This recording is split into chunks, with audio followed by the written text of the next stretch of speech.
I'll call to order this April 10th, 2025 regular meeting of the Board of Education. Please rise for the pledge to the flag. I pledge allegiance to the flag of the United States of America and to the republic for which it stands, one nation, under God, indivisible, with liberty and justice for all.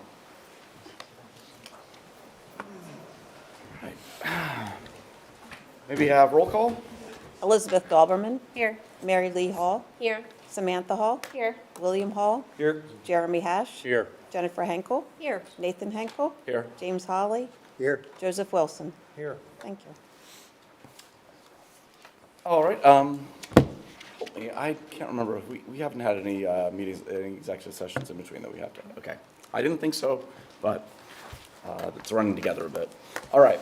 Moving on to item 2.01, approval of the April 10th, 2025 board agenda. I'll entertain a motion to approve the agenda as presented. So moved. Second. Motion and a second. Any discussion? Any nays or abstentions? Hearing none, that motion carries. Item 3.01, I'll entertain a motion to approve the March 20th, 2025 minutes. So moved. Second. Motion and a second. Any discussion? Any nays or abstentions? Hearing none, that motion carries. Brings us to item 4.01, and I will turn it over to you, Caleb. Thank you. So heading into a busy spring season, we've got a couple dates and a couple repeats from last time because we're a week earlier. Next week is spring break, the 17th to the 21st. Then the 23rd of April, we have Rising Senior Night at 5:30 p.m. Then the following night, on the 24th, is the District's Arts and Tech Fair at 5 p.m. Little side note, there will be the Balsa and Salsa competition again. You guys all remember the balsa wood, and then students from the food classes are paired with engineering classes, and their scores are combined. I forget the science stuff. I've taken an engineering class, but the salsa is very good every year. So I'm judging again. So very happy with that. Then on the 26th, we have the Jazz Fest at 6 p.m. at Shrewsbury Elementary School. Then the 29th of April is the SYCSD Percussion Music Festival at 6 p.m. April 30th is the Spring Orchestra Concert at 6 p.m. Prom is May 3rd at the Valencia Ballroom in York. Very excited for that. Then May 5th to May 16th is AP exams. Good luck, everyone. Then Night of the Winds Music Festival at 6 p.m. on May 5th. Then Keystone exams will be the 13th and the 16th of May. And Scholarship Awards Night will be May 14th. School is closed for Memorial Day, May 26th. The last day of school is May 30th, and graduation also May 30th. You guys right to the end there. Home stretch. And that is all I have. Thank you. Thank you. Moving on to item 5.01, overview of the feasibility study process by Mr. Scott Schonk from Beers and Hoffman.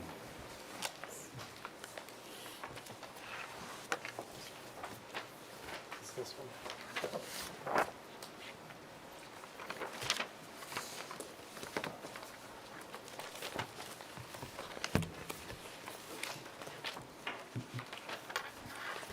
All right, very pleased to be here. We did hand out copies of the drafts of the study, and also there's a separate, since it's more confidential, security safety report. So those are the two documents for you. We're not going through every page. We would be here 4 hours, and I'm not quizzing you tonight. So we can look forward to that next month. But moving through, the team that was involved, of course, Beers Hoffman as architects. I'm Scott leading the team. We also had Barton Associates do the mechanical, electrical, plumbing, those reviews through the buildings, and Site Logic was the construction manager. They looked at the cost estimating and in some cases kind of scheduling.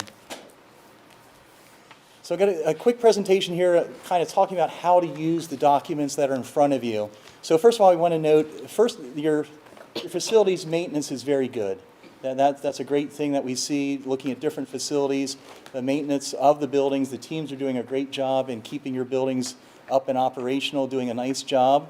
And then a comment too is about in the past, again, the facilities, the board and team has really looked at trying to keep the buildings in great shape, and recognizing that sometimes you do some improvement projects, and again, you're looking at a longer time frame and making sure that over time you're actually saving costs by dealing with things sooner. And again, I think we're hoping, as you can see in this building, with the upgrades and things that are done here, I think you see, respect for the buildings and taking care of buildings when things are in nice condition. So it's a great job that the district does with the facilities you have. Going through the assessment from December through really the end of March, again, the teams that went through the buildings, we focused really on Shrewsbury Elementary, Southern Elementary, and Southern Middle School. We did also look at Friendship. While that was the last one to have some work done at it, we did look really more at the MEP systems, mechanical, electrical, plumbing. For those, and even Susquehannock, there was some windows and some things here that we just want to put on the radar for the next 20, 25 years.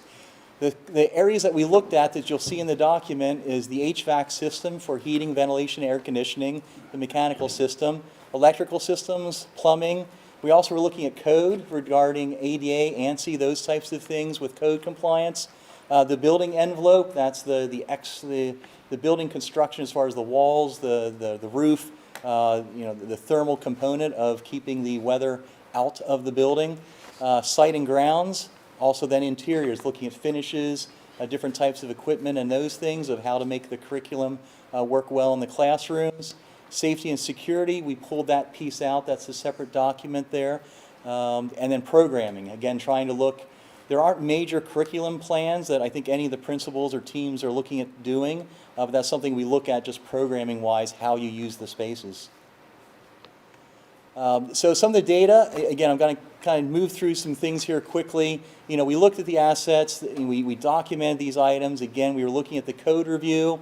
We have plenty of photos. We have put some of the photos in the booklet, but there's hundreds of photos, videos. SiteLogic did a 360 in all the rooms so that we can take a look if there's a question about what's that window like or that door condition or restroom.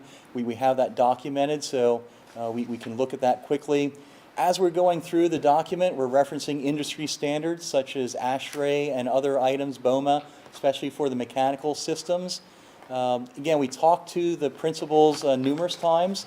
Faculty, the admin team, again, Randy and Dave know these buildings very well and the mechanics at the building, so we're making sure we understand what's happening in the facilities. And again, looking at some manufacturer research on different types of products, et cetera, as we look into maybe the carpeting that's there now and the carpeting that you could have if you switch that out. The one, we'll back up here one moment. So you can see some different pages there. I'm going to reference for a moment in the large book, if you go to maybe page 52, I'm just going to walk you through. Now, we printed it tiny so that this is about the smallest I can see without getting a bright light and readers. The younger people in the staff, this is perfectly easy to read, but this is, we know it's a little tiny, but the date is there. So as I go through the next slides here, what we're talking about is, in the end, we looked at 431 items throughout the district. All those items then we've documented here per building. And what we did was we gave a system, we assessed the condition, and we gave a prioritization. The assessment was more of a simple poor, fair, good. Now related to that, and you'll see that poor, fair, good in like the fourth column over on that sheet. So where you see something like boilers, it says poor. We then went a step further and we kind of prioritized them 1 through 4, 1 being the most critical, or we're going to call it the highest risk, that you need to address or do something here sooner than later, and going down through the list to number 4, where it's low risk or maybe no risk of doing something. So again, on this page, you look at the first item that's there, HVAC, boilers, it says poor and it says 1. It's saying that that's something that should be addressed. Explaining a little bit more of how the 1 through 4, we're looking at a bunch of factors with that component. One of the factors is time. And we're listing down there in general, we are looking to see how long do you have with the components that are there. The high risk, you really should be addressing within 3 years. The very high risk. The high risk, the number 2, was maybe 4 to 7 years. moderate gets you up to 10 years, and low and no risk was 10 years plus, as far as time-wise when you deal with it. But I'm going to reference, we filtered it subjectively with code issues, sometimes safety, security, energy savings, collateral impact. So, an item there would be code. At Southern Elementary School, the elevator could be sized larger to meet the latest ADA and ANSI code for accessibility of having a larger cabinet. So we may have bumped that grade up a little bit. It may not be time-wise as much. This seems to be a little bit more important to deal with. So again, we're trying to be fair with how we put all these numbers together because you're going to see later that we can group those together to help you assess what you may be able to address. Again, here's a note, between our firms, the three firms involved, the firms themselves have 100 years experience. I was just reminded this week at my firm's my 31st year. I'm not sure they're correct because I can't possibly be that old. So, we have been around looking at buildings and have worked with over 300 school districts. So we have some knowledge ourselves of components we've seen. Again, the ASHRAE standards, those are referenced at the back of the book. In the index at the back, the appendix has some of those items. They talk about the life expectancy. Again, as we look at the different systems in the building, we're looking at them, life expectancy, that risk of failure. And then also as we talk about efficiency, the operation costs. Are you at the point with some of the units, that if you switch out, you're going to have something more energy efficient? And when is the time to make that switch and try and save? Again, that's not a huge savings, but it's something to think about is energy savings. And that relates again to the utility budget. So again, looking at the utility costs and can we bring those down operationally for years? You change something out, have that savings not only next year, but for the next many years. And then other district concerns and needs that were brought up as we look at the items. So the picture on the right is Southern Elementary. The boiler did have a little issue last year. That should have a panel on top of it. You should never see into that space. That meant that the panel came off of that unit. So as you see us talking about boilers in the different buildings, all these boilers are right now about the same age, and they're all kind of at that maximum life expectancy age or the area that you can start seeing problems and should be thinking about addressing those probably sooner than later. Now, overall, I'll try to give you some positive things here, too. What makes a good classroom was one of our questions we were asking.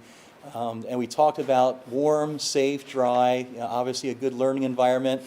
At the bottom there, we're noting some of the things: temperature and humidity control, indoor air quality, noise and sound, noise transfer from inside hallways or outside. Also lighting, whether that's indoor and the artificial lighting or how much natural lighting.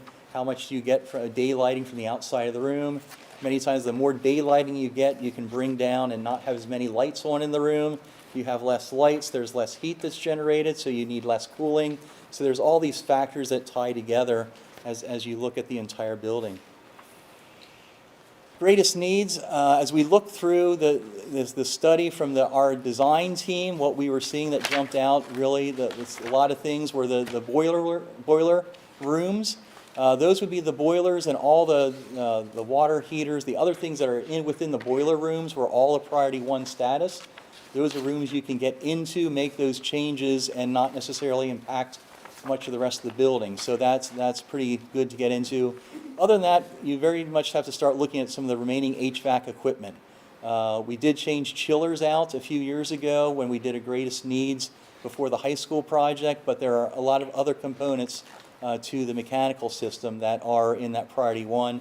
And just noting again that the things that are in priority 1 are things that should be planned and be addressed for that are the most urgent. Those are the greatest needs items. So you have those items that we can somewhat break apart if you like, but we also recommend anytime you can have an integrated solution, put things together. As you put different products together, doing either boilers in multiple buildings or doing more things in a building itself, doing a building by building project. Again, there's economies of scale. Again, you have general overhead conditions by the contractor or trailer when they're out there. So the more work you're doing that relates to having that one general contractor, brings that general conditions down. Timeliness, again, looking at the supply chains right now, we all are watching what's happening with lead times, supply chains. Tariffs seem to change here daily. But the lead times, we're still recognizing that things like, when we did the high school, I think it was about a 50-week lead time until we got some of the switchgear for electrical. So if you look at 50 weeks, that's a year. So that's why we need to start planning sooner than later just to get some of these items. And again, looking at procurement strategies, different ways, how can we secure the products and do the projects. Just touching base a little bit on the buildings at Shrewsbury. Again, the building, the book has a lot of details. And again, you're welcome to read through all that and ask us any questions as you go through. What you'll see, for priority 1, there's things in the mechanical system, plumbing, there's some code items. A lot of the restrooms in the elementary schools, the latest code asks for a vertical grab bar that aren't in the rooms. Not the biggest deal in the world, but if you want to meet the latest code, we could add a grab bar. That's not even really a huge expense, but you would make things more accessible. Building envelope, things like Shrewsbury is the roofing. Right now, that's going to be pretty much the last building that hasn't been touched with roofing projects. And then other interior finishes as they wear out, plastic laminate, regional counters there at Shrewsbury. Southern Middle School, again, some of the priority ones, you see the same mechanical. There's plumbing items. The code requirements there, again, go to some of the ADA. There's some sinks that would either be lower or heightened to actually meet the current ADA. Right now, your grandfather, the buildings aren't violating anything, but once you touch them and do something, then you want to look at the latest code. Again, building envelope finishes for Southern Middle School. And then commenting, the third one that we took a real deep look into was Southern Elementary School. This one really at this point is the HVAC as far as priority 1, some of the code items again, interior finishes. So there's a list as you go in and see the spreadsheet, a lot of different items listed there, and again you can see how they're being graded and the priority ranking. Just touching upon right now, we've been discussing a lot with the priority 1, but there are 2, 3s, and 4s. So we don't want to forget about those. You want to take a look as we're going through what it means, what are things in the priority 2 and 3s, and even 4s that make sense to do. So just not ignoring that the only thing we do is priority 1, at least take a look there and see what may be working to put into projects. So again, going back to the idea of greatest needs, there's a quick list here, and you'll see it then in the book of some of the greatest needs. I keep touching upon the boiler rooms that are there. I mentioned the roofing at Shrewsbury, some plumbing connections at Shrewsbury. Those 3 kind of, I will admit, jump out as kind of the highest on our list. There are some other than items that could be broken out as separate projects. Also recognizing, as you look in the book, you'll see the comments that all the cost numbers you're seeing, the cost numbers are based more so on when they're combined on a larger project. So when you pull a number out, it isn't simply that number. We got to look at it if it is a bid project. The smaller the item you pull out and the smaller the cost, the more percentage increase it's going to be. You'll see that then later in a greatest needs where some of these things are listed with prices, and we're showing a range of the higher number it gets to. The elevator is something where you break that number out and that range is up maybe another 50% if you do it separate project, not part of the big project. So we're just trying to make it clear, as you look at these things, we're trying to give you accurate numbers, particularly if you try to break different pieces out. Integrated solutions, again, looking at whether we are combining things like boilers, et cetera, or, example, Shrewsbury, again, do we do that more as an integrated project? Do we break out roofing and HVAC equipment, or once we go that far, do we do ceilings, lighting? Again, we can look at all the options that are there. Again, we recognize there's budget, and the things are budget driven, so we want to get the most for the bang for the buck. So that's kind of a quick review of what's in front of you. There's a lot to look through. At different points, there's summaries kind of at the start or ends of the chapters that are probably good to look at. But you can get a feel then. At the end of the document, we start showing, we're calling them options, but we show you for each building, if you did the priority ones, if you did 1 and 2, 1, 2, 3, 1. So you start seeing those numbers, we show them how they add up. And again, we're going to spend more time at our next meeting going over those items. But right now, it's trying to get you to take a look in general. There's plenty of pictures, so if the words are getting tiring, you can just at least look at the pretty pictures there. And we're glad to help out. Timing-wise, we are April 10th. Our goal here is coming back on May 6th, presentation to talk through and any questions more in detail. And looking at the board presentation then, again, that's kind of at the end of the book of, hey, here's different options, what we could pull together. We gave 2 examples at the end. There's all sorts of variables how we could pull projects together. So this is where we want your input. We put this down, the existing conditions are what they are, but as you decide, hey, here's what we may want to do, we want to help you with what those options are. Our goal here is that by the June 19th meeting, that we could adopt the study. And if you see some of the projects in there, like greatest needs, if you would want to do all the boiler rooms in the 3 buildings, we need to start moving on that design, frankly. So timing-wise, if we want to get a project for the following summer, we need to design that, get something out to bid later in this year. We really want to try and bid in October, bring things back in November, so we could get contractors on board in December to get equipment for something like a boiler room. That allows us to get the work done then starting the following May. So you're looking about a year out until you get the contractor on site, but they're going to need 3 to 4 months for some of the equipment, et cetera. So I guess I'm open to any questions here too, if you have any. I normally sit here and listen to all the needs, so it's interesting to be talking more. But we were glad to put this study together, and there's a lot of data there to look through. So Randy, Susan, the team has been working through with us, so any questions you have can filter back through, and we can help you out, make sure if something doesn't make sense or is confusing, we're here to help you. All righty. And Len said I need to do the presentation under 4 hours, so I think we achieved that. Yeah. Thank you. Thank you. All right, thank you. All right, next we have item 5.02, a district website presentation. Christina?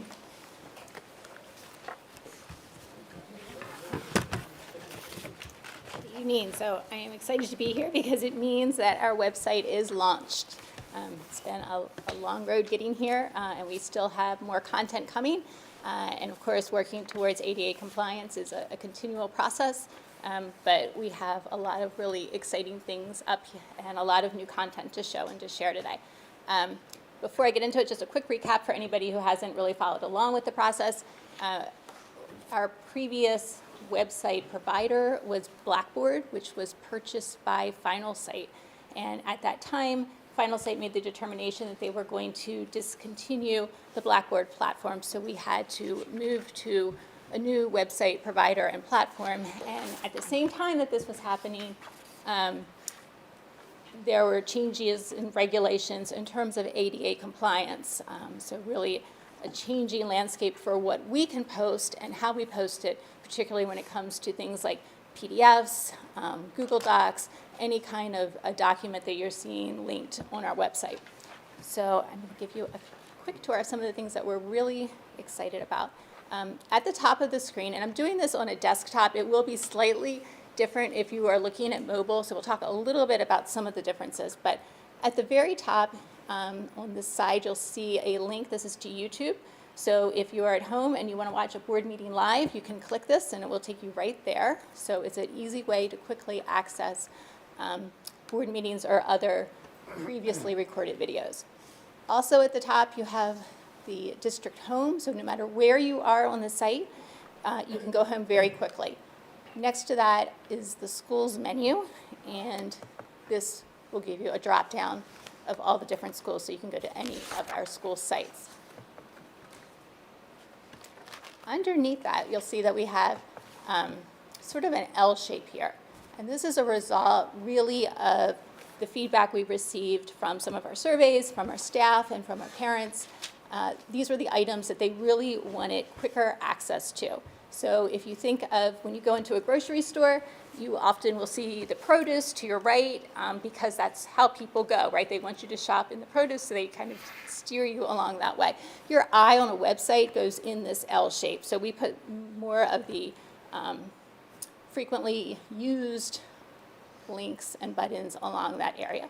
So the first one is the portal. So if you remember from the old site, you kind of had to scroll down past the banners to get to the portal. Now they're up at the top. And if you click on that, you'll see that the portals are largely the same.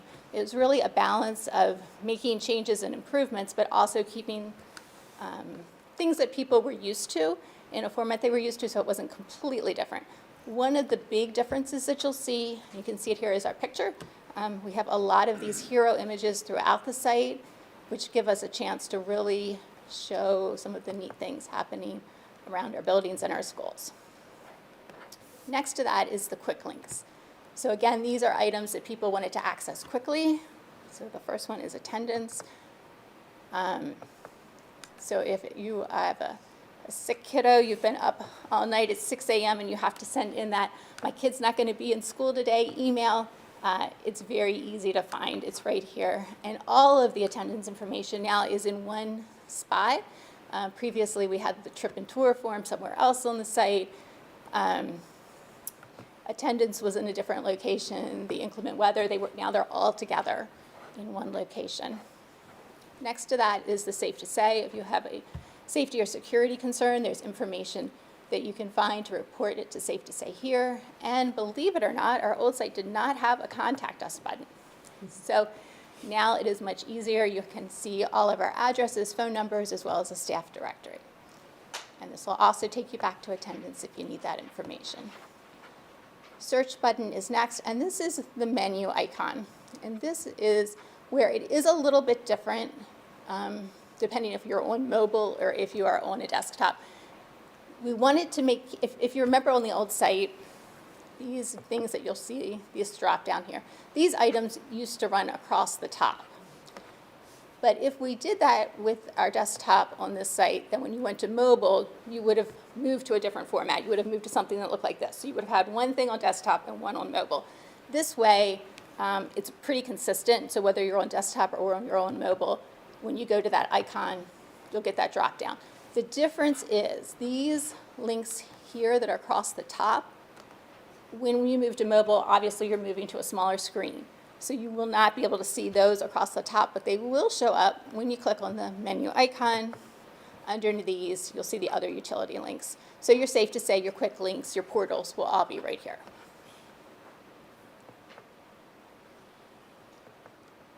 Under this, we have our call to action buttons here. This is the calendars, and we did a total overhaul of our calendar page. This was an area that we really heard from parents that they wanted to see some changes here. So one of the things that's super neat here is if you have kids in different school buildings, instead of having to go to each school's calendar page on different pages to find their calendar, it's all here, and you can filter it by their school. So if you have a child at Friendship and you have a child at Southern Middle School, or if you have a Shrewsbury Elementary kid and a Susquehannock High School kid, you can just pick the schools that you want to see the calendars for, and then you can see the events on those days for your kids. We'll have more coming soon. They also have a search button if you want to search for anything in the calendar. And we'll have a little bit more information coming out soon. There will be ways that you can link, and there's a little information here, but you can link this to your own phone or your own devices and pull in our calendars so that you can pull them right into your personal calendars.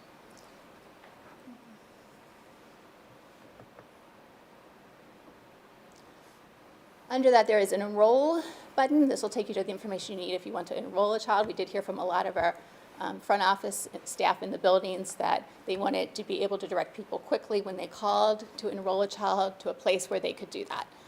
Similarly, the apply button will take you to AppleTrack and to information to apply if there's a district opening you're interested in. And what everybody's interested in are cafeteria menus and how to put information in My School Bucks right here. The next three sections are the sections I'm really excited about, but they are sections that we're going to see a lot of new content coming. So right here is Welcome to Southern. It tells you a little bit about our district, and if you go to a school page, it's similar. It'll tell you a little bit about our district. We will have new aerial shots coming. We finished with the construction in the middle of the winter when we didn't have pretty leaves. So once everything's green again in the spring, we'll have some new aerials coming. But in the meantime, we have this up. We also have information here. This will take you to information about our curriculum page, but we have more information, more content that'll be coming soon for academics. This is athletics, which I'll show you in a bit. Athletics got a total overhaul, and information for getting involved. You'll see more links coming here for things like the arts, for music. We'll have more information coming. If you do click to athletics, so you'll see we have a slideshow here, so we can really show some of the neat things happening in our sports. A link to live stream, and an athletics calendar. So previously you would have been going to Arbiter Live if you were looking for sports events. Now those events are pulling straight through to our athletics page, so you can see our events there. If you want a full calendar, you can just click to see all events, and it'll take you to a full calendar of the events for all sports. This is similar to what we had before. These will take you to links for rosters for each sport and information about attending events. This is new. We have a new athletic news page, and so this will be filled with more information as it comes, and more content in terms of things that are happening with our sports.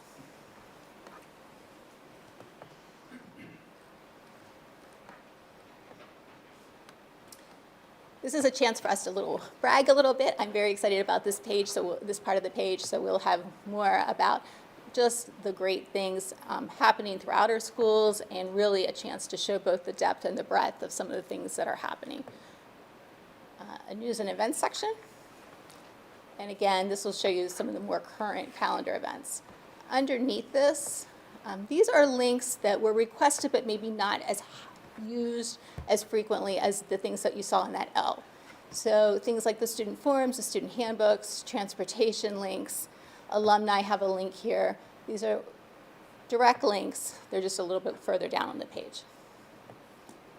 And that is a tour pretty much of our site. If you go to our schools pages, they are very similar at the moment. You'll see that there's going to be more customization coming. So you can see they have a little bit more already here on the high school page with links to different departments. And as we move forward, there will probably be more, you'll see some differences between the buildings in terms of what you're seeing posted in news and events. So that's a quick tour. There is more coming. A ton of more content will be coming as we move along, but it gives you an idea of where we are now and how to find your way around our site. Any questions? I just want to say thank you. I've worked on projects like this before, and you make everything look really simple, but there's so much back-end work that goes into what you're talking about, and I just really appreciate it. It looks very well organized. Thank you. Yes, thank you. It's beautiful. Yeah, thank you. Thank you. All right, moving on to item 5.03, the proposed budget presentation by Mrs. Green.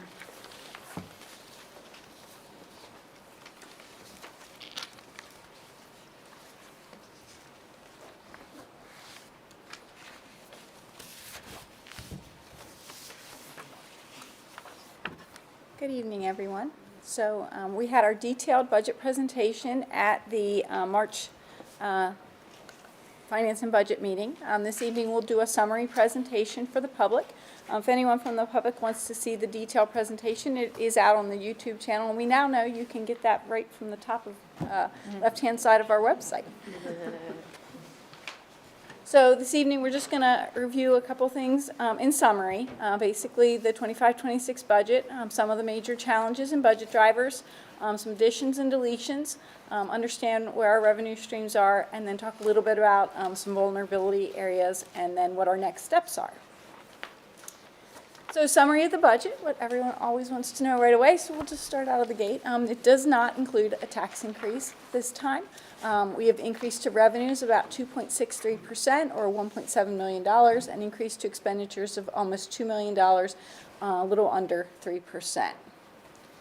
Budget's made up, as we talk about every year, most of our budget is made up in salaries and benefits, as we are a professional service organization, and our teachers are really those that educate our children. So that's most of our budget in the salaries and benefits area. So looking at it from a different standpoint, really the areas, like I said, salaries and benefits are the major changes because that's the major piece of the budget. And then we'll also talk about a couple other areas briefly. So as we look at staffing, again, as I said, that's our major expenditure category. We also look at, each year, we look at the students and the student needs and where we need staff. So it's not just have the same staff every year, because each year we have different students and different grade levels with different needs. So each and every year we're taking a close look at that. We're also looking at charts such as this to see where we are compared to our peers. We're slightly below average, but pretty much average to our peers. This is as of the 23-24 fiscal year, but as we know, we are down slightly in enrollment, so we're doing well with staffing. And so as we put the budget together, we do have a reduction of 3 professional staff positions for next year. Again, that's based upon student needs. That's all done through attrition. We do have the addition of the school safety and security coordinator position. So Mr. Leitzel started in March. That was not in the budget for 24-25, so we need to add that for 25-26. And then overall, as I said, there's about a 3% increase in salaries. So that's one of the largest items in the budget. Employee benefits are the largest item, $1.2 million, or about 7%. That's driven by 2 main cost drivers, one being the retirement contributions. Even though the rate only went from 33.9% to 34%, because that is a percentage of the total payroll, that amounts to about $302,000. The other driver is health insurance. We've had many years, probably a 5-6 year period, where we had very low, if not negative, health insurance rate increases. We now are having higher rate increases. So that is about a 15% increase overall, or about $800,000. And we talked in depth in November and December about health insurance. Purchase services, another big area, about $547,000. So that includes things like transportations, repairs, insurances, tuition and student placements. So our large drivers there are contract for transportation and student tuition and placements, which we have another quick screen on that. And then areas of decrease, again, as we talk about student needs, we have a reduction in the areas of nursing services and substitutes, just because, again, they're based upon student needs. So that is a reduction. So we talk about meeting all student needs. We have about $5.9 million, or about almost 9% of the budget for students that go to other organizations like York School of Technology, Lincoln Intermediate Unit, and other placements. So that is a large portion of our budget also. And then, just like at home, we have the same kinds of things going on here. So while it's only it's not as huge of a number, it's still $270,000. Natural gas and electricity increases, again, that we're experiencing just like you are at home. So one of the big reductions for the budget, we do have a reduction of about $838,000, or 14%, for millage that was phased in to prepare for future building renovations. We've reduced the debt back to what our debt actually is, so there is not additional money left in the budget for issuing additional debt. So they were basically to pay that debt we have in place. And to put it in perspective, the debt we have in place is the same debt we had in place in about 17-18, which was prior to the high school building project. So it is the same debt service. And then the money that we have set aside in the signed fund balance is what we have for renovations at this time. So new items in the budget, there aren't a whole lot. We talked about the school safety and security coordinator position. We also added assistant girls tennis coach. That roster has gone up significantly in the last couple years, and we only have one coach there. Girls wrestling program, again, the need where more and more females are going out for wrestling. We have a budget for staff wellness, We're in year 3 of our Warrior Wellness Program, and then replacement radios. So we use radios for communication throughout the district. So we'll talk briefly about revenues. So we have local, state, and federal, and you'll notice the dark blue. The bulk of our revenues, about 2/3, is from local. So our local revenues, 50% of those are real estate revenues. There is a very small increase in real estate since we're not having a tax increase. Earned income does have a slightly larger, and then interest earnings, which is basically about 0.1% normally, is about 2% now that we are getting the interest earnings from the money we have set aside for building renovations. State revenues are up about $1.3 million. I'm not going to go through this whole slide, but basically what we did was we took a look at the money that we had from state revenues for this year, and we put in a modest increase of about 2% in the areas of basic ed and special ed. And as we know, we never know before we pass our budget or before June 30th what state funding would be. Even if the budget would be passed, usually it takes weeks after that to have an understanding what's in there. So we base it on what we believe may happen. But it's a conservative estimate for revenue. And then federal revenue, we're back to the norm for federal revenue, which is a very, very small piece of our budget. And we knew that ESSER funding or COVID funding was going to go away, and that's why we had the plan that we did. So when it went away, we would be fine in the district. So we're back to what I consider normal for federal funding. Tax rate comparison, as I said, there's no tax increase in this budget, so we continue to be on the low side. We're in the dark green proposed. So over the past 5 years, not including next year, our increase average was about 0.5% for each year. So if you factor in next year, it will be lower than that. Versus what they call the PD index, or like the inflation index, of about 4.58% average. So this just shows that our budget balances using fund balance of about $2.7 million. Again, if you look at the detailed presentation, we talk about how we come up with that, and it's based upon a combination of revenues and expenditures. So I just want to take a minute to talk about some of the areas of vulnerability.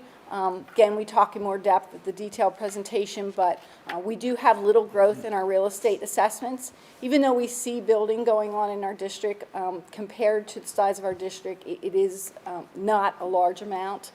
So it takes quite a few houses, I think 26 on average, to get $100,000 of revenue. So it's not like each house is bringing in that much revenue. So again, as we see building around, it's really percentage-wise not going up very much.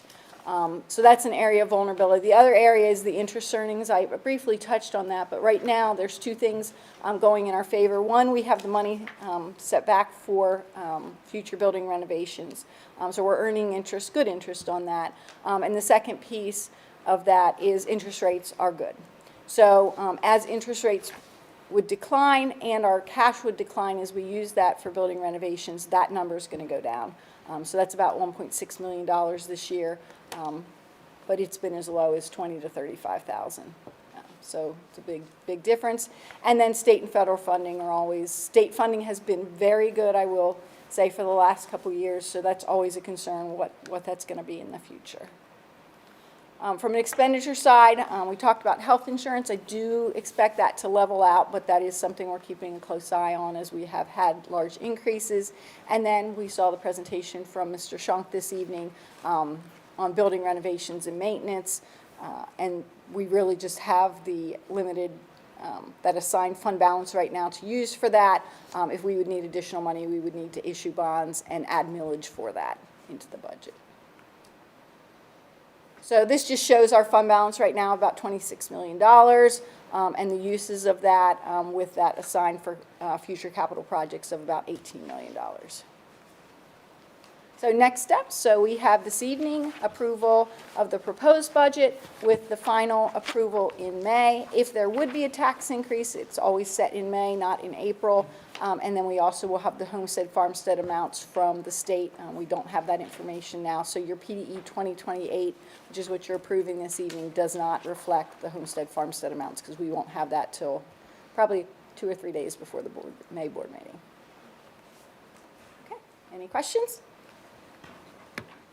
Yes? If the amount comes in from state and it's higher than what we think it is that less we would have to pull from fund balance to cover the deficit? Yes. So basically, we're using the deficit because we have to balance. But if we would get additional revenue from the state, federal government, or from another source, then yes, that would ultimately result in less use of fund balance. Keeping us away from that cap, the unassigned cap. Well, yes. Okay. Any other questions? Thank you. Thank you. Thank you very much, Sue. Thank you. All right, moving on to item 5.04, educational updates by Dr. Ruppert. Thank you, Mr. President, School Board. Good evening. As you know, April showers will bring May flowers, but I know talking to some of our students in sports, they're just hoping those showers end and the warm weather does return. So I know it's only been 3 weeks since our last meeting, but I do have a couple things to highlight with my traditional monthly theme of safe, supportive, and collaborative. And as we continue under safety, we continue to provide our students with the opportunity to be situationally aware, not only in our buildings, but also when they're outside of the building, when they're at restaurants, whether movie, sporting events. So as we finish out the school year, just a reminder to all of our students, please make sure you carry that situational awareness into the summer and beyond. Also, as a reminder, I mentioned this last month or 3 weeks ago, just with the volume of students involved in extracurricular activities, just for parents and students driving, please be extra careful, not only on our campus, but throughout our community, because we have a lot of youth leagues that are currently participating, so just be extra careful. Under supportive, just to follow up, we've had several more school visits, in the last 3 weeks. For me, I was able to pack in many of those because we're getting into testing season. That's starting up in about 2 weeks now. So a lot of engagement that's continuing to occur, creativity, and the thing that I really love at this time of the year, you see it throughout the year, is the student work that's displayed in and around the buildings. Walking through several of the elementary schools, there is a height limit because I do have to duck and bob and weave as I'm walking through the elementary schools. But just seeing their artwork and the work that's out in the hallways, just kudos to all the teachers and the support staff for showcasing the work of their students. Under collaborative, congratulations goes out to Grace Wilson, who will be representing Susquehannock High School at the Distinguished Young Women's Program on March 18th. This is a opportunity, a national scholarship opportunity, so congratulations going out to Grace. I want to take a moment to wish the following Susquehannock powerlifters that are currently competing in the 2025 Powerlifting America High School National Competition in Wisconsin. Students under the supervision and leadership of Mr. Nick DeLuca are in position to succeed. Those are Jaden Clapsaddle, Dylan Legore, Brady Parks, Charlotte Rhodes, Jacob Rhodes, Tyler Staub, JT Thomas, and Megan Voss. As some reminders, Caleb, awesome job. You took almost everything I had, with the exception, elementary district-wide choral concert is Tuesday, May 15th at 7 p.m. PSSAs will start for grades 3 through 8 on Tuesday, April 22nd. And finally, the Southern Middle School, Susquehannock High School Spring Choral Concert will be on Wednesday, May 7th. So let's make it a great month of April or not. The choice is yours. Thank you. All right, moving on to item 6.01, public comments. As a reminder, when you come up, please state your name and municipality of residence, and then observe proper decorum. We'll start with Val Dennis.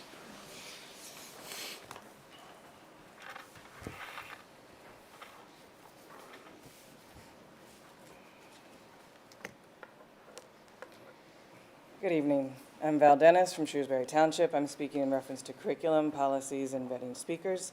As a librarian with 35 years' experience in public schools, I often recommend books. I'm just finishing up The Caretaker by Ron Rash, an amazing book about poverty and middle class in Appalachia.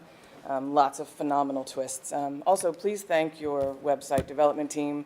I've worked on website development for public schools, and I know the time commitment. And also, I was able to get straight into the library section and the research databases. Research databases are information that is not on the internet, high-quality information by experts that is vetted and published. So I'm thankful to see how much research database we have and that we can teach our students how to find high-quality information. I wrote something for tonight, and I rewrote it, and I looked at it, and I did edits, and I thought about what to say and not say, and lots of stress. And I realized that I just, like all of you, care about our students. That's why we're here. The challenges are that we see many of our issues differently. I have confidence that we can continue to have conversations across those divides and that we can work together for the sake of our students. And then I also realized what I really wanted to say tonight. I wonder how each of us and all of us are creating so much chaos here and beyond our district out in the world. What are the reasons for the chaos, and how does this affect our productivity here, local, state, country, world? And then I realized what I feel is pure disappointment, absolute disappointment in myself and in human beings.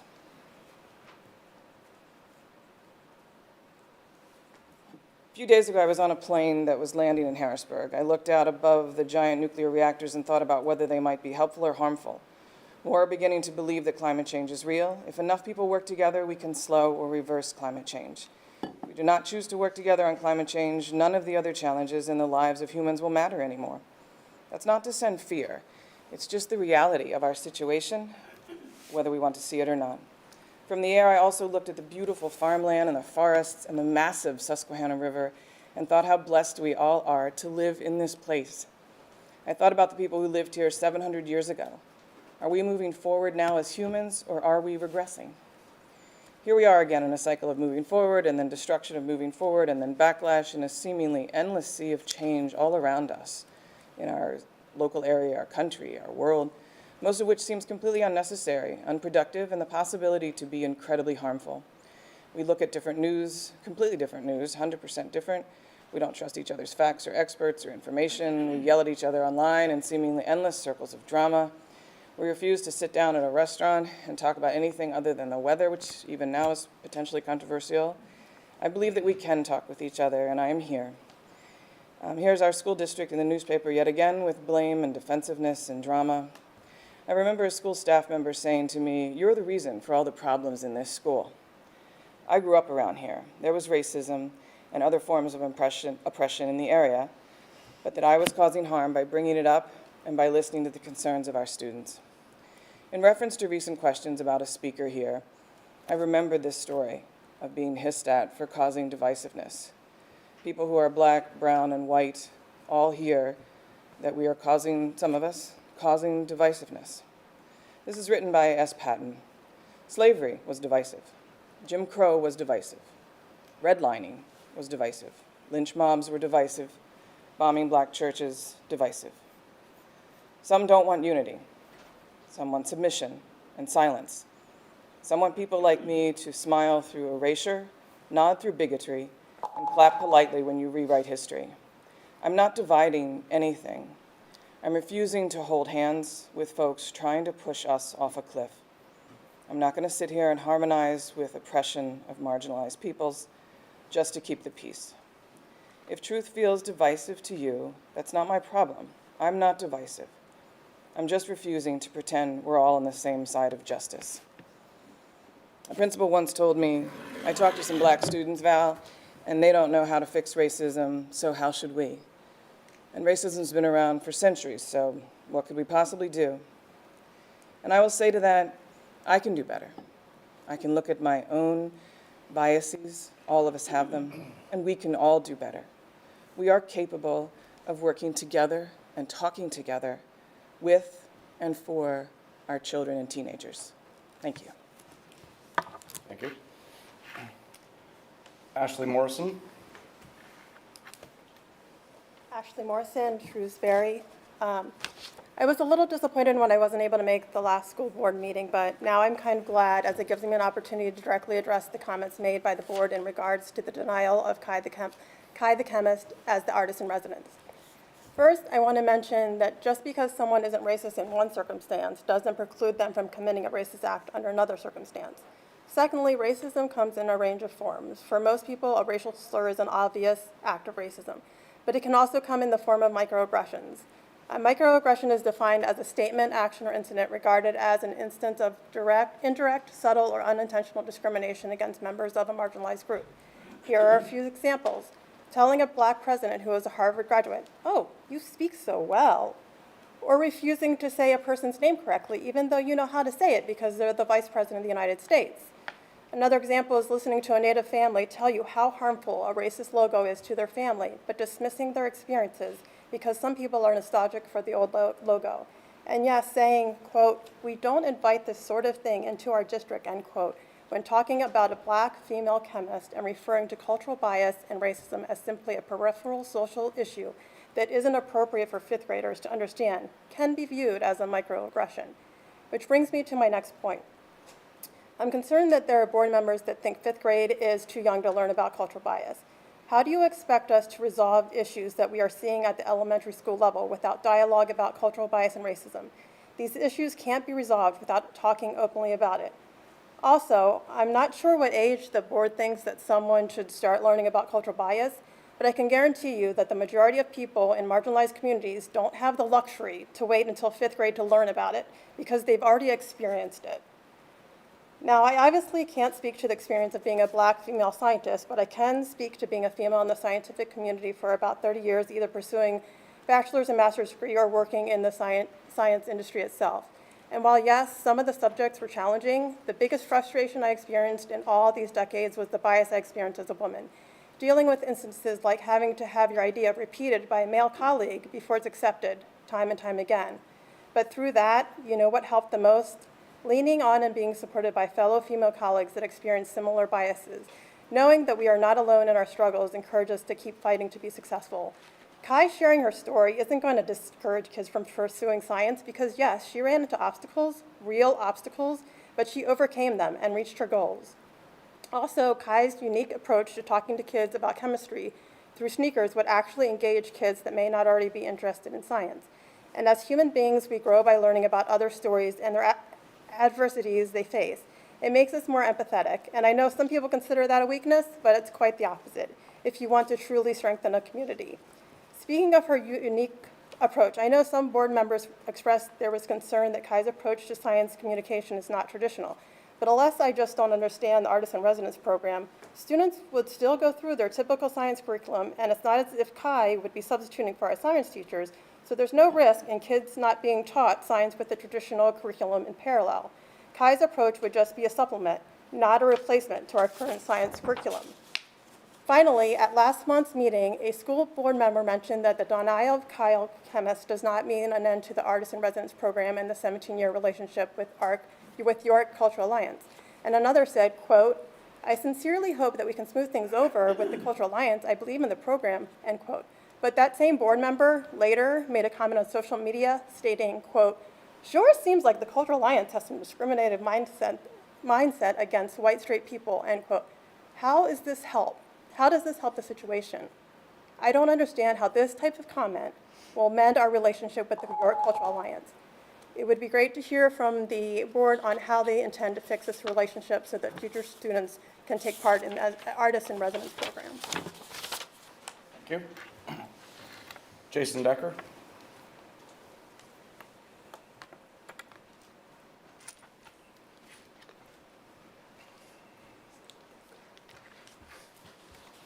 Jason Decker, New Freedom Borough. Mr. President, I have followed with great interest the public discussion, if you want to call it that, taking place in the media, online, and in this room regarding the board's decision to not approve Kai the chemist for the Artist in Residence program at Shrewsbury Elementary School. Of particular interest to me are accusations that this board targeted and excluded this individual from the program based on her race. If the school board in this community I reside in is discriminating based on race, that would cause me a great deal of concern.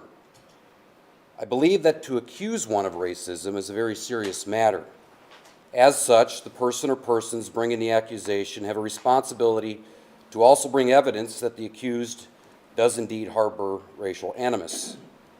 I decided that as a concerned citizen, I must investigate for myself as to whether there was evidence of racism on the part of our school board. While shallow accusations abounded, I was able to find no such evidence. Seeking answers, I decided to visit Kai the Chemist's website myself. The first thing I noticed on her website was the photographs of her. I must say that based on how she represents herself photographically, I am inclined to like her. There is something whimsical and fun about her personal style. You can imagine my disappointment, Mr. President, when I moved on from her photographs and began to read her ideas. The person in question states within the first paragraph of her website mission statement that certain persons are, quote unquote, excluded from the STEAM field because of their ethnicity or race. This type of statement contains an inherent presupposition that there are systemic forces at play to keep minorities out of the STEAM field. In a blog post on her website, she states, "Getting the next generation to participate in chemistry will require dismantling normative approaches to education and mentoring.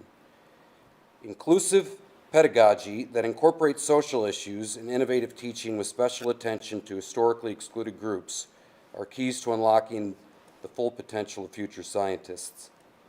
In an interview with Kai regarding this social experiment she was intending to perform on our fifth graders, she made the following remark regarding traditional chemistry curriculum.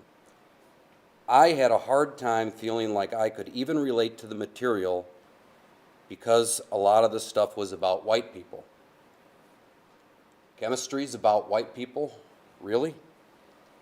I don't remember the element Blanco being on the periodic table.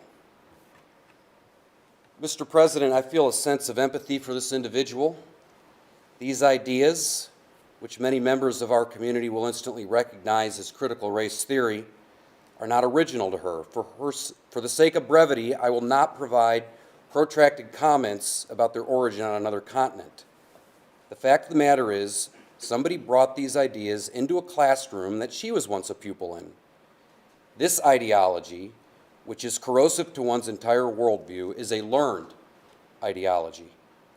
It is evident to me that this board clearly did not discriminate against this individual based on her race. What you did do is discriminate based on her ideas. People are equal. Ideas are not. It would be irresponsible for this board to consider all ideas equally valid. The folks who are crying racism don't actually believe that racism was at play here. These are people who believe in critical race theory and have bought into cultural Marxism. I wish that they would just state in the open that they think critical race theory is a good thing, that we should take our fifth graders, put all of the oppressors on one side of the room, put all of the oppressed on another side of the room. I would respect these people if they did so. I would vehemently oppose them, but would applaud them for making their arguments open and in good faith. They won't do that, however. They know that a plurality of this community rejects such a divisive ideology. They know that their ideas cannot win in our community because this is a community made up of good people who want our elementary students focused on reading, writing, arithmetic, and sciences devoid of corrupt social theories. And so, these false accusers go back to a tactic that they all themselves learned in school: bullying. Thank you. Thank you. Bella Morris.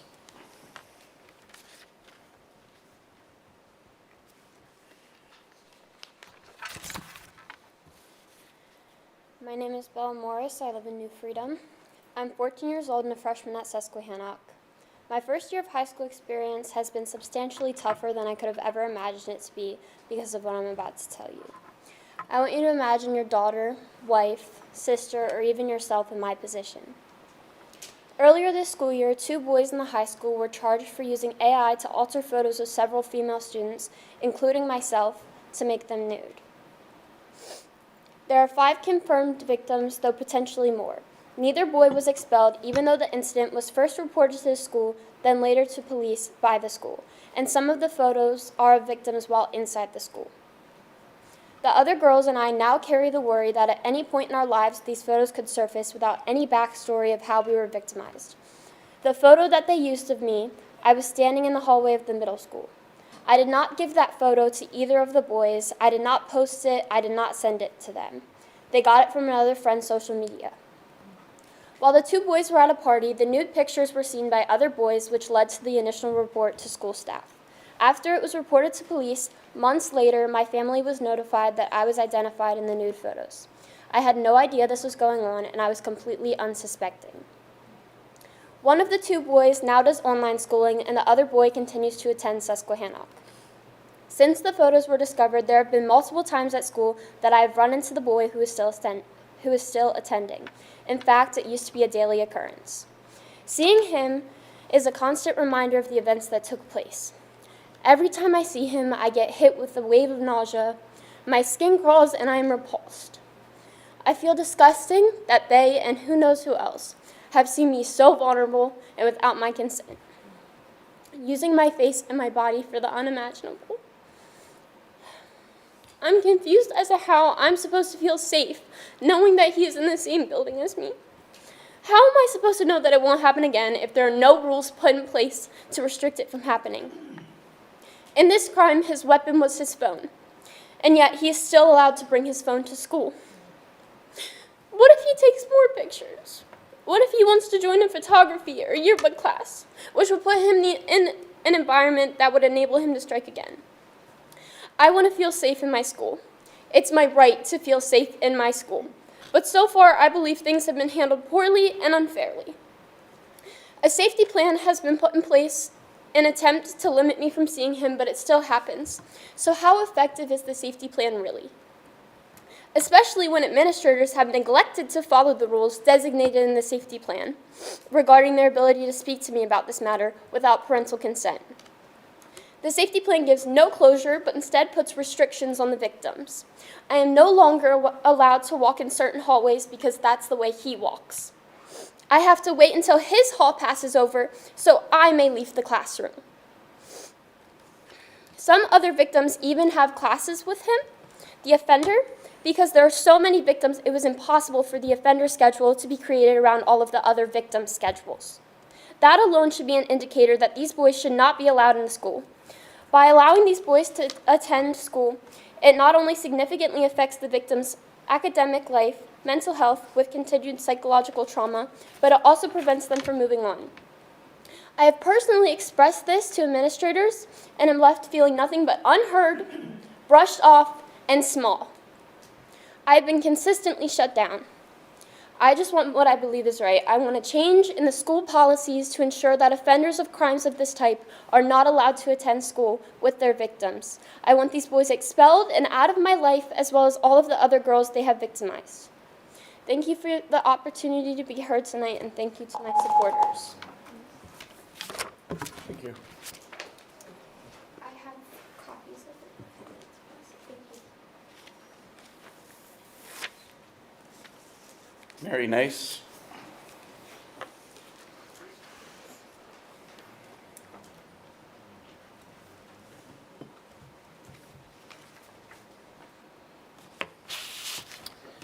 Mary Nace, Shrewsbury Borough.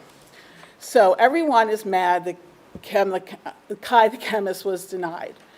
We had one person out of 5 who actually did their homework and had the guts to say that she would not sign. 3 of the other people, I truly don't even think, made an attempt to see what this presenter was all about.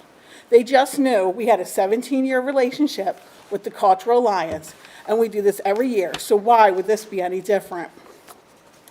Our own principal, according to the vetting sheets, only looked at 2 websites about this presenter.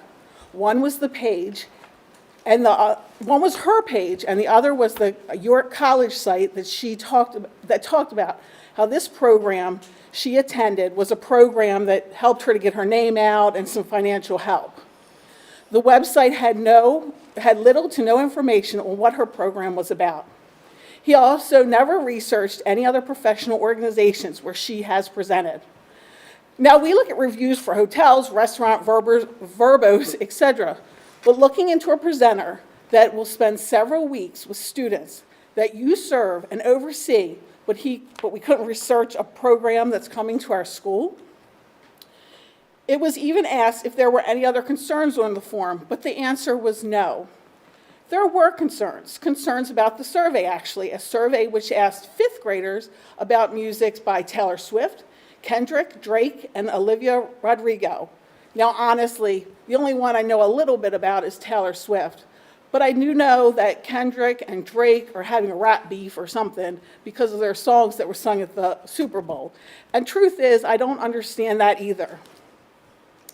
And although I'm not saying that fifth graders would not understand these artists, I'm pretty sure mine would not. My child would put down something like For King and Country, which I know would cause an outrage if their songs were played. The Love of Christ would really cause outrage in the schools. But although one of our administrators signed the vetting paperwork, he was concerned about the survey too because he knew that it was probably not appropriate for most fifth graders. And therefore, the survey was not going to be a part of the program if we had this program. Now, everyone in the circle of people that were talking about this knew this, and yet it was never mentioned when emails were distributed to parents. It was easier just to blame the one person who had the honest issues about this program. Other things that were never mentioned was that the program was decided 9 months to a year ago. Why was it just put through the vetting process? Why were contracts signed before the program was ever even approved? Anyone that is involved with the school knows there's a vetting process, and we know the board is not a board that rubber stamps or just has formality. They actually look before they sign. Never mentioned emails either, just blame that one person.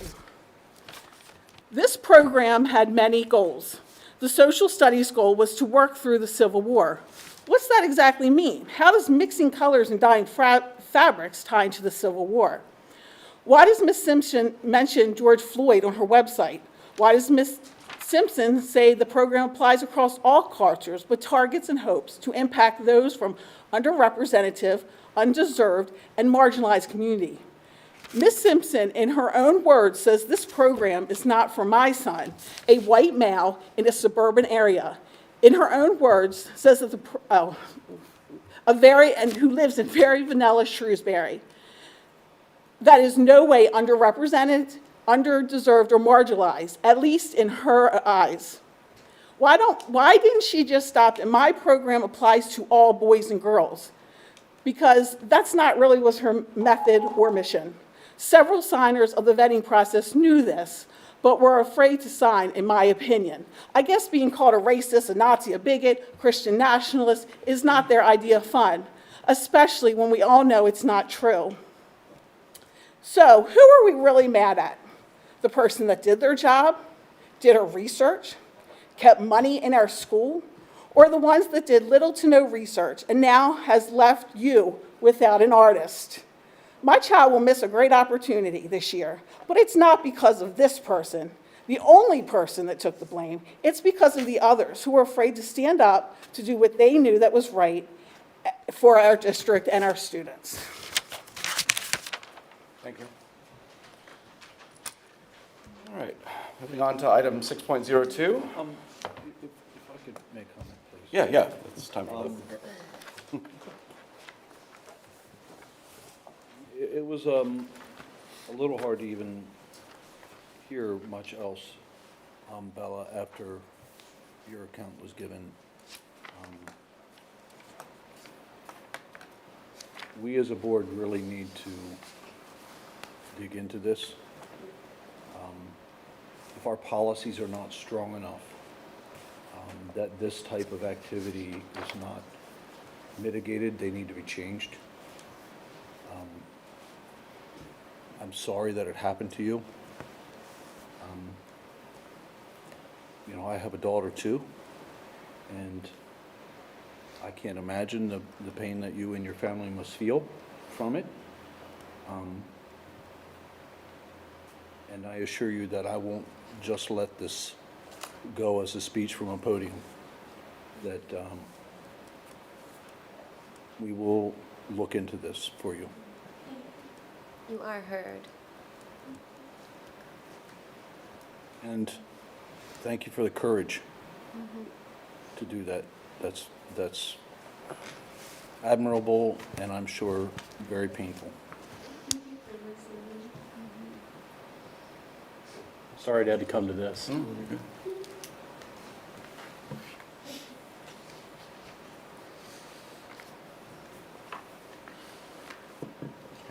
Any other comments? I mirror what Mr. Hall said. I can't talk about it because I'm amazed you could. And is that your mom there? Got a brave girl. Thanks, guys. Likewise, thank you for coming out and speaking about this. I can't imagine how difficult it is. Obviously, it's even difficult for us as adults to hear what you've gone through. So, as Mr. Hall said, we will definitely definitely address and look into this.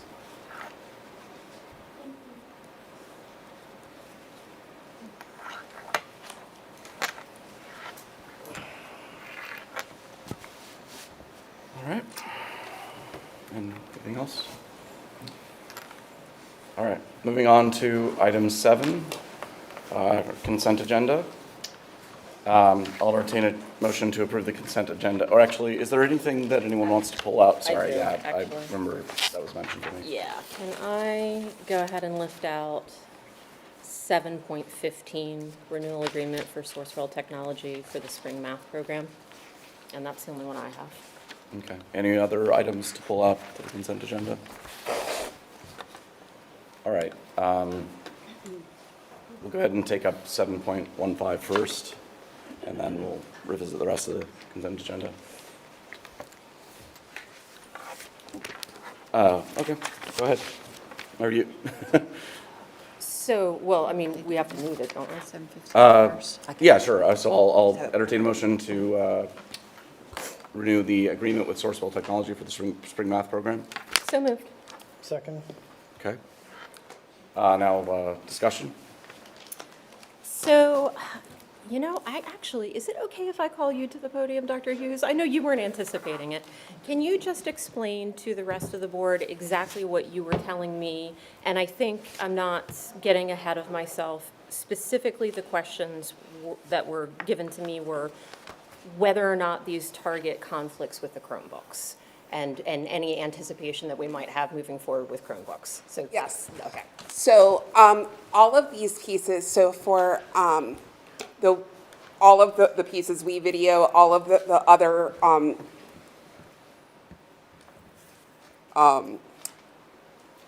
contracts that we're looking at, they require our students to use minimal amounts of online time. So as we go through, we were looking to say, how do we blend a lot of these pieces? So for example, spring math, I'll use that one. There is an online component for that, but it is for our teachers to look at data relating to spring math. WeVideo is a subscription that's mostly used in our high school and our admin and our teachers.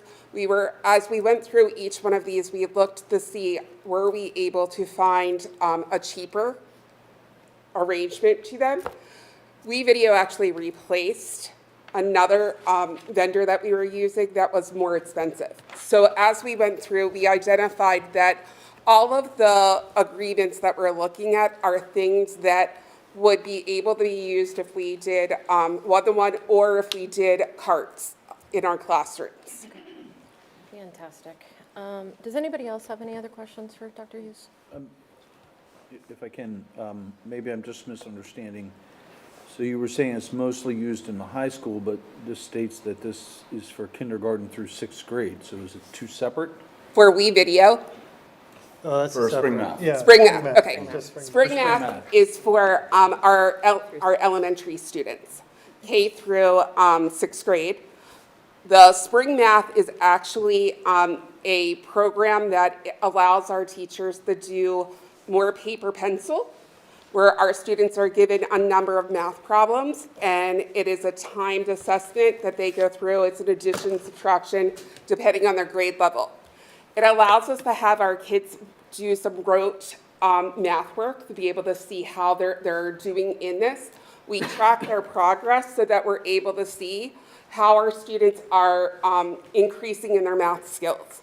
Each student is given a goal with our spring math program. So we look at those goals and we see when they are able to overcome them, and then we add another goal on. So it's allowing us to see on a frequent basis how our students are doing and improving in their math skills. Okay.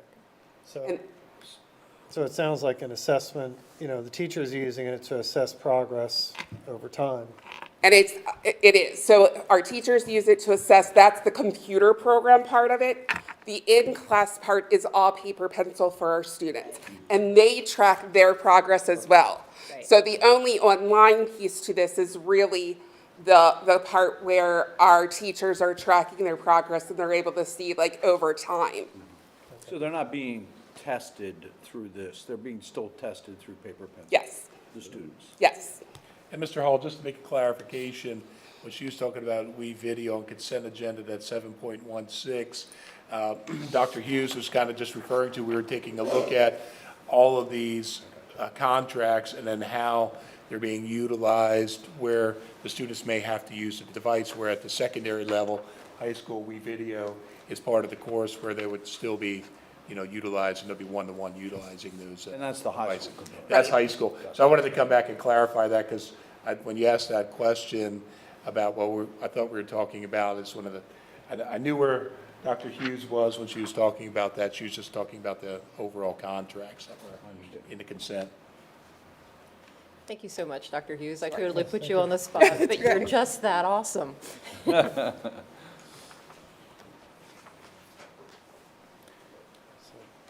guess we need to, Okay. we can approve that one. Yeah, so we did a second?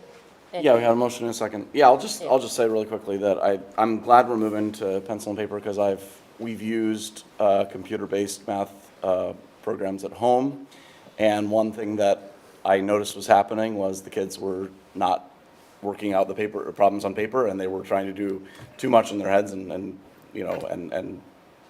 they weren't actually benefiting from the exercise as much as if they. So I would always tell them, nope, even though the problem's there on the screen, bring it to paper. So I'm glad we're moving toward that. Great. Any nays or abstentions? All right, motion carries. Back to the rest of consent. All right, I'll entertain a motion to approve the rest of the consent agenda as presented. So moved. Second. Motion and a second. Any discussion? Any nays or abstentions? Hearing none, that motion carries. Moving on to item 8, our education report. I will turn it over to Mrs. Henkel. Are you? I'm okay. You're good? Okay. Yeah, so 8.01, I'm going to turn that over to Dr. Reppert. Thank you, Mrs. Henkel. For the board this evening, you have in front of you level 1.3, where teachers have formal roles and decision-making process regarding school initiatives. So that's for your information only. That's been provided to you this evening. All right, and 8.02 is the revisions to the district student handbook. That is Dr. Reppert as well. Thank you again, Mrs. Henkel. For the school board, this is the first and ever Southern York County School District combined student handbook. So this is for information only, for your review, and then we will vote for that, or vote on that for approval at the May board meeting. This was a very comprehensive task that not only included the work of our administrators, but as well as some of our other staff members that had specific involvement, specific parts to address. So when you take a look at the combined handbook, you'll see a lot of track changes. So when you see those, you're going to see a lot of strike-throughs from the original, because a lot of those we had moved from certain parts from what was the elementary, middle, high school, now to condense them to the part where you will see the impact of certain areas, academics, cell phone use, et cetera, that now has direct relation to elementary, middle, and high school, what makes it even more efficient now for our parents that have children in multiple levels that are going to be looking at one specific handbook. There is specific changes that have been updated. As I mentioned, cell phone was one. I know, Mr. Wilson, that was brought up last school year. So now when we take a look at how specific expectations are handled in our buildings, now they're in one concise area. So when we move forward to 26, 27, when we look at the revisions to the handbook, the revisions would be minor. We do have references that are in the handbook where we identified policy that are specifically related to specific areas that are currently within the student handbook. So it gives us the opportunity, and parents, that if they have a concern or there's a certain area that has a policy reference, then they're able to go to the board docs and look specifically at that policy. Does anybody have any questions?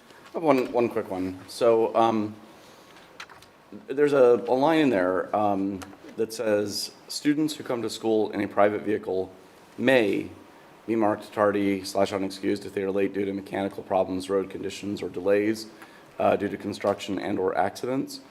I can see how that possibly could create some confusion for a parent if their child was marked unexcused, because it's May. So there seems to be discretion there.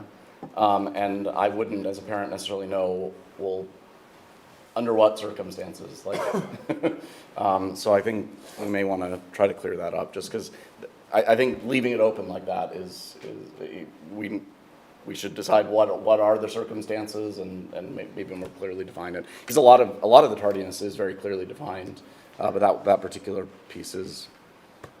Usually somebody's late every day because they go through the same Well, right. road Well, construction. They're like, oh, sorry, I'm late again. I mean, yeah, and multiple tardies are certainly a different thing from one. well, if they use the same excuse Yeah, day after day after day. Certainly, Right, certainly. But there's also some serious consequence if you're on a team, you miss practice because you're late. Then you can't go to a whatever game. reason, then you have a game the next day, you can't play. Well, yeah, and I think that for any tardy excuse, I think the parent needs to be behind it. I think, if a child is late because of any reason, whether it's illness or any other reason, they need to have the parent saying, yes, this happened. Now, could a parent say something that wasn't really the case? Sure, that could happen, but I think that adds a level of accountability, hopefully, at least for a lot of students. So for me, it's just the lack of clarity there, I think could be frustrating maybe for some parents, that it's May. So I have a couple of things, if you don't mind. Yes, go ahead. I know we have a bathroom policy that we'll be considering, so I'm assuming that can be added in pretty quickly, if it passes through the board, which I can't imagine it wouldn't. And as far as athletics information, there's a lot of great stuff here, but it reminds me of when we have an issue in a sport where someone gets in trouble and maybe doesn't have an idea of that contract that they signed initially in the beginning of the season that allows them, certain consequences to be listed. Bless you. I don't see that in the handbook, and I'm wondering if maybe it's just in another section, if maybe we can bring it forward to show exactly, A, B, and C is acceptable, C, D, or D, E, and F, and this is not. So that in the past we've had issues with, abusing drugs, alcohol, tobacco, whatever it might be. And there were questions about the consequences. We changed some of those policies. I just feel like it would be nice to have that right in this area, unless I'm missing it. So please show me if maybe I'm not seeing. I just think it's best to have it all in one place. Okay.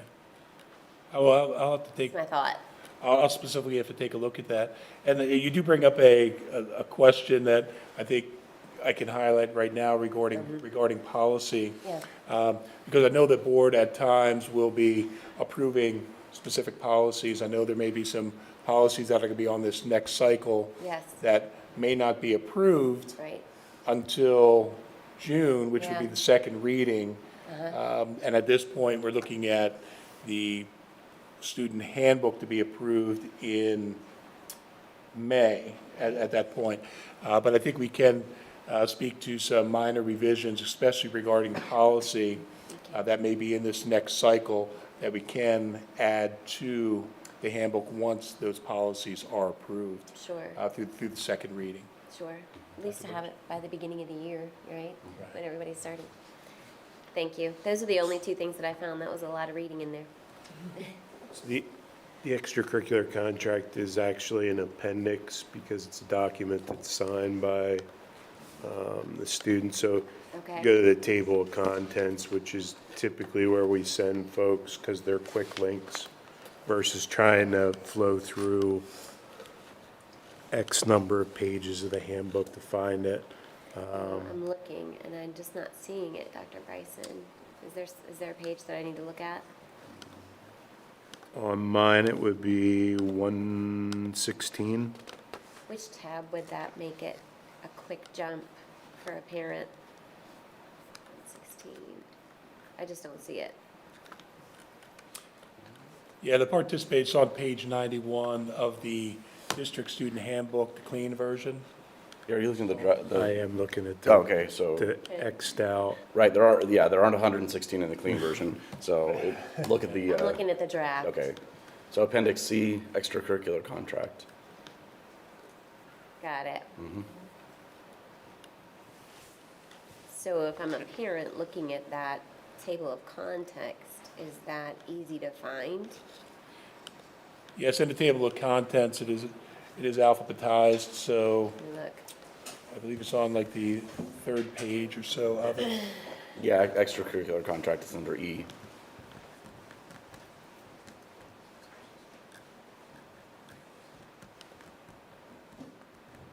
So could we have a double tab, athletics / extracurricular? So that might be up there closer to where it Because you're needs to be expecting to see seen. it under athletics. Sure, we've just had so many inquiries about that extracurricular policy, and we've made those changes to accommodate. I think it would just be nice to have it, It's an easy fix to add another link above. okay? Because I see it all together, athletic awards, athletic teams. I think we could do another link, that might work. It also might work to just say extracurricular / athletics, if Maybe. someone was searching. Because there's a lot that can go under extracurricular that's not necessarily all athletics. Yeah. So whatever makes more sense, either another link or a / there, but then include athletics in the, in that link title, I would say. And I love that it's all combined. I think that's going to be so easy. Yeah, it was quite the labor of love, I think, that they did, and, you A know. lot of information there. Thank you. Yep. I'm sure it was a lot of hard work. Thank you. Anybody else have any questions? Alrighty, so that was just public. We'll be reevaluating it in May. That brings us to 8.03, which is the approved graduation date for the class of 2025, which is, as Mr. Caleb Ross said, May 30th, and that's also for information. 8.04 is Keystone testing schedule for spring 2025, again, and for your information. 8.05 are the additional field trips for the 2024-2025 school year. Dr. Reppert. Thank you, Mrs. Henkel. We do have one addition. This has been something that our teachers at Southern Elementary in the Autistic Support Program was looking for an opportunity for their students that would be most fitting, and the Curious Little Playhouse was an opportunity that was presented, and they did a little vetting of the program and felt that this would be a great opportunity for their students to participate in before the end of the school year. Excellent. I'm going to go ahead and move to approve the addition to the field trip list for the 2024-2025 school year. May I have a second, please? Second. And any questions? It looks exciting. I Sounds wanna like an go. awesome opportunity, doesn't it? Wish I had a little one in elementary school. I'll go. Any nays or abstentions? All right, that motion carries. That brings us to 8.06, revisions to the educator induction plan for the school year 2024-2025 through the 2029-2030 school years. Dr. Ruppert. Thank you, Mrs. Henkel. For the school board, back in the fall, you had approved our induction program for that time frame. There had been some legal changes regarding some guidelines related to one of the regulations. So I would like to have Dr. Hughes come up and kind of speak specifically to what those changes were, and then how we're making the recommendation to make the change to our induction plan for reapproval that we could submit to PDE. Dr. Hughes? Thank you. So one of the things that was identified is that Pennsylvania Department of Education changed the requirements for the CRSE. They renamed this area and came up with different competencies. They changed them slightly in the regulations. So we were looking at our induction plan to make it in alignment with the requirements from Pennsylvania Department of Education. Their updated area that we must comply with is called Common Ground. So that would be the first thing of renaming that area to Common Ground. And then what we did is we looked at the requirements and we looked at the presentations that we've given now and in the past. And we identified that the bowling presentation would fulfill that, and also sticks in alignment with what we're trying to do with really helping our students across all grade levels be respectful to one another. So we looked at taking and moving that bowling presentation to all 3 years of our new teacher program. So we would be replacing the ones that we had before. This still fits in with the requirements of Pennsylvania Department of Education in the Common Ground requirements, but allows us to focus in on the bullying, which is an area of concern that we want to continue to work on. Thank you, Dr. Hughes. All right, I'm going to go ahead and move to approve the revisions to the educator induction plan for the school year 2024-2025 through 2029-2030. May I have a second? Second. And then let's go ahead and start conversation. Dr. Hughes and Dr. Ruppert were very generous with the way that they talked about this with the Pennsylvania Department of Education. I will be less generous. So basically, this whole thing was a lawsuit brought to us by the Thomas More Society against the Pennsylvania Department of Education, and PDE settled and was forced to rescind these guidelines. I will leave it to your interpretation what you might think my opinion of these guidelines were. But I'm going to go ahead and read to you what this case is, because it's really important both to understand the wrongs that we're trying to right now and whether or not what we're considering as a substitute is a good idea. And so as part of a November 13th, 2024 settlement agreement secured by the Thomas More Society, attorneys in a lawsuit filed on behalf of the Pennsylvania school districts, educators, and families against the PDE, that's Pennsylvania Department of Education. The state's education department has agreed to rescind its, and we keep saying CRSE, but I want to spell that out for you what that is, Culturally Relevant and Sustaining Education Program Framework Guidelines. You can see why they lost the lawsuit, or CRSE. Under the terms of the agreement, all public schools, school districts, charter schools, and other school entities across the state will no longer be required to implement or comply with the Pennsylvania Department of Education's previously issued CRSE guidelines. First issued in November 2022, Pennsylvania CRSE guidelines sought to mandate that educators affirm and impose on their students highly ideological beliefs about contentious social and political issues. That sounds familiar, doesn't it? This required educators throughout Pennsylvania to make acknowledgments of the biases that exist in the education system. Microaggressions, we heard about those earlier today, and unconscious biases, among other ideological tinted points. literal examples of ideological standards in the CRSE guidelines that were mandated to educators were, and I'm going to read these word for word, disrupt harmful institutional practices, policies, and norms by advocating and engaging in efforts to rewrite policies, change practices, and raise awareness. Design learning experiences and spaces for learners to identify and question economic, political, and social power struggles and structures in the school, community, nation, and world.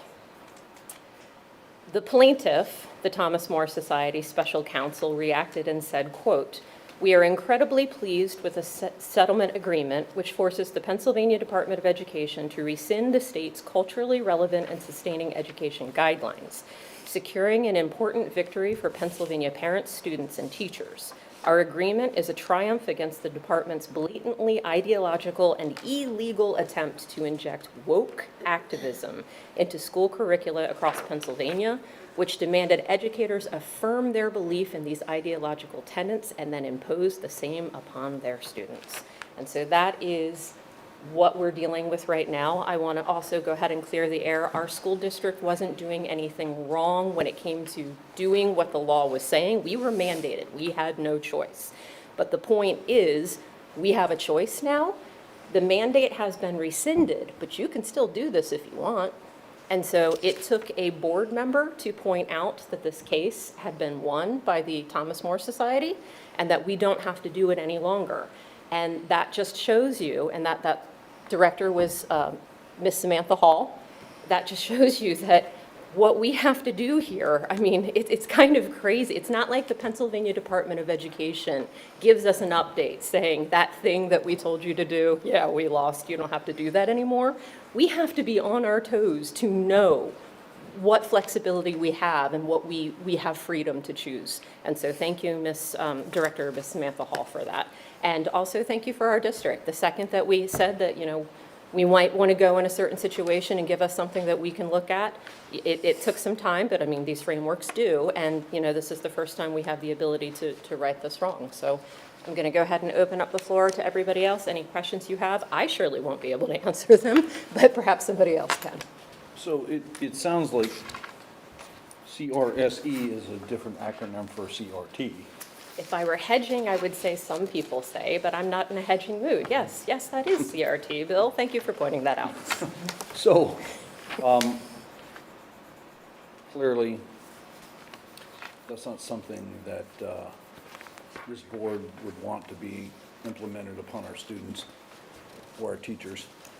So what assurance do we have that whatever PDE has now rescinded on, that we have adequately removed it from our processes? So that was one of the questions the constituent asked me, and is it okay if I ask you to come back up to the podium, Dr. Hughes? And just so everybody again understands, this was not Dr. Hughes, she did not do this. This was mandated, we did not have a choice, okay?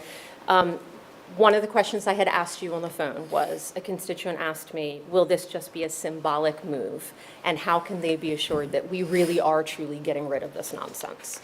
So one of the things that we looked at whenever we had the mandate came down, we always want to look for what are we doing in the best interest for our students. And so one of the things that we looked at was in the third year, we had the bullying policy, and for all of our elementary teachers, that's where we started with that piece that would fulfill the competencies. And a lot of those competencies went back to ensuring that students feel safe in the environment, ensuring that students feel that they are a part of the community. So we looked at those pieces, and we looked, one of the things with this, the presentation that they do through the bullying, it's through the Attorney General's office that we first had that brought in. And they looked at really helping our teachers to understand what is bullying, what does it look like in the classroom, what does it look like in other areas, and then what do we do to prevent that, like be preemptive to this, to stop that from happening.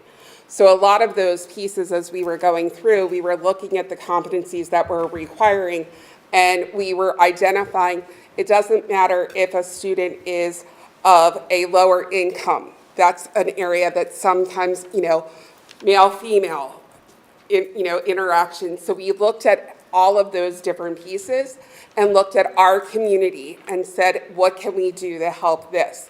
From the very beginning, we have been having conversations about how do we decrease the bullying and the pieces that are going on. So that was an area that we really wanted to focus in on, and it did check some of those boxes that we were required to do.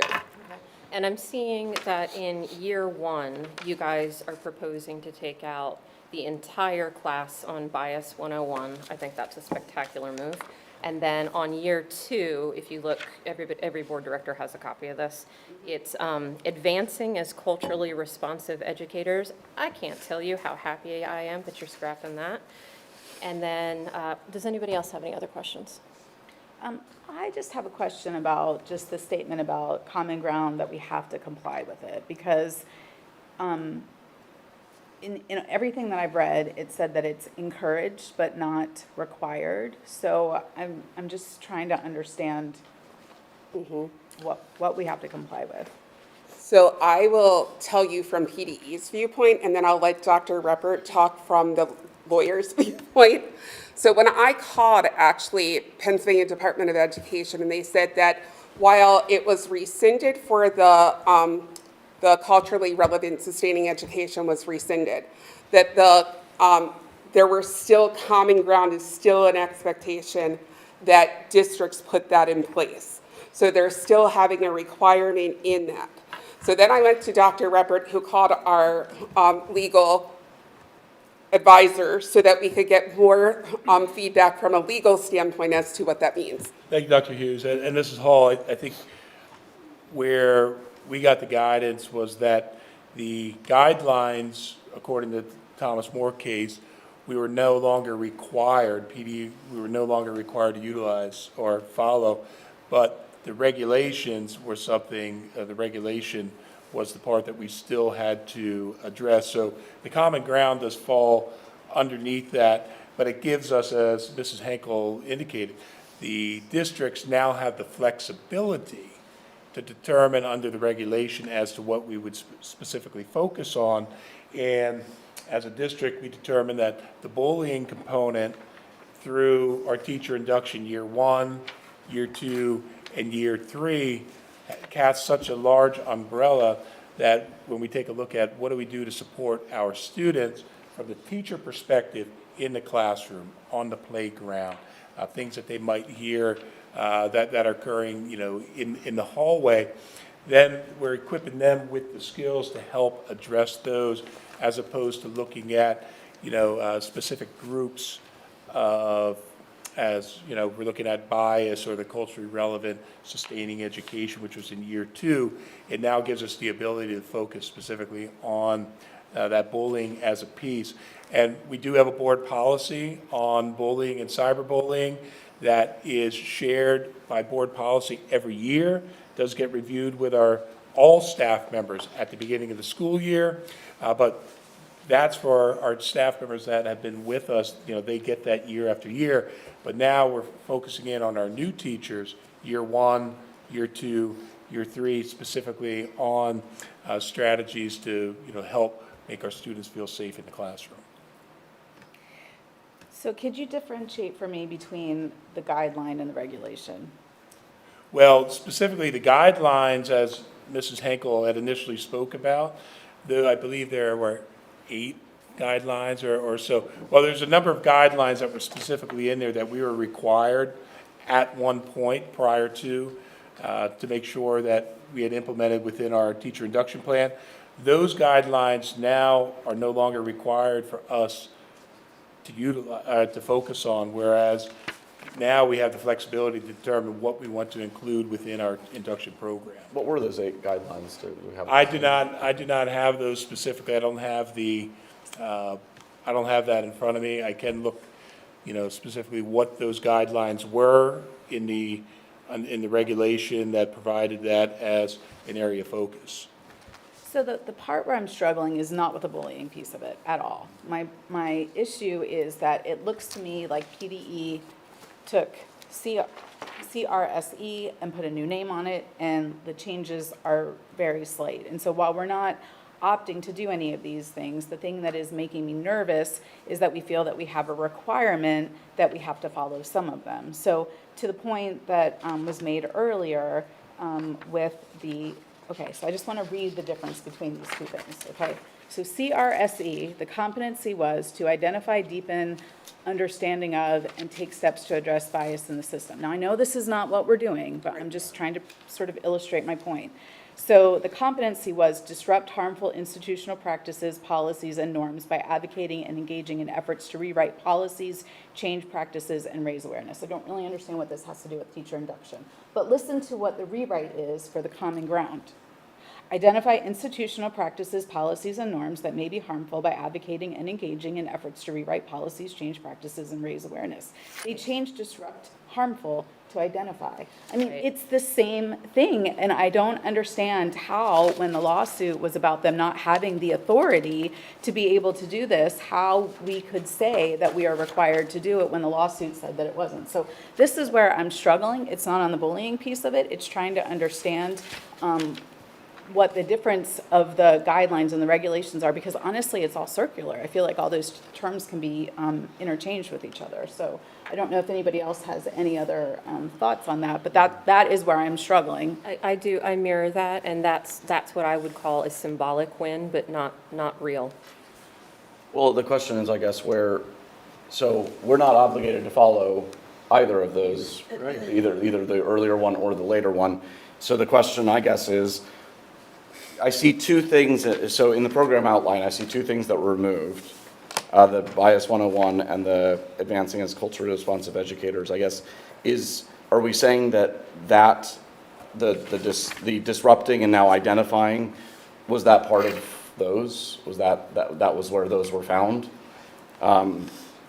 Would you say that, so I guess when it comes to all of the material that we're using to implement this, how much of that is developed in-house and how much of it is developed externally?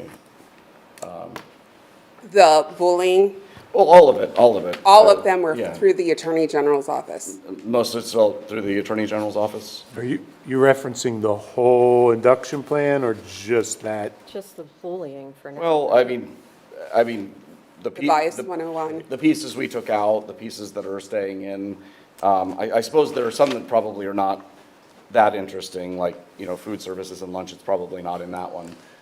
But how, I guess the question, I think the concern is, some of the things that are obvious in this summary have been crossed through. So the three courses, one for each year, those were the ones that specifically went back to that regulation. So the Bias 101, the culturally relevant, and then the bullying. Okay, They so those were hit the all things of that those actually pieces. came out of that came out Yes. of what they had before in Yes. CRSE. Yep. That they're now calling Common Ground, those were the three pieces. Do we develop, the bullying piece is developed by the Attorney General? Yes. And is that something we are obligated to take as given? No. Are we taking it as given, or are we? We have, because it's been very well received Okay. by our teachers. Could we see that, whatever that presentation is? Yeah, absolutely. So, again, just for clarity's sake, there are so many things that as a board we have to look at. We have to look at laws, we have to look at codes, we have to look at regulations. And it's oftentimes not easy to decipher kind of where they are. And so the reason why I'm taking issue with this is because the way that, I will read to you what's on PDE, and you can see how it contradicts each other.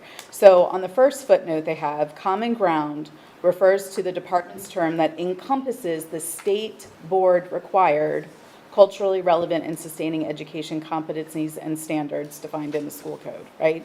So they're saying, okay, so it basically refers to that. Common ground refers to CRSE. And then the second thing that it says, and this is where there's contradiction, school entities have no legal obligation to implement or comply with the CRSE program framework guidelines although induction and professional education plans must continue to comply with applicable regulations concerning CRSE. They are the same. They are the same. So it doesn't make any sense to me that this lawsuit came, they rescinded it, but essentially in their own website, they're saying, well, you're not legally obligated to do it, but you have to follow the regulation. Well, what is the regulation? So I'm just concerned that, I don't know what is in that Attorney General. When you look at the definitions under when you look at the definitions of how they define the different aspects of the, different things related to the induction program, this is the definition for CRSE.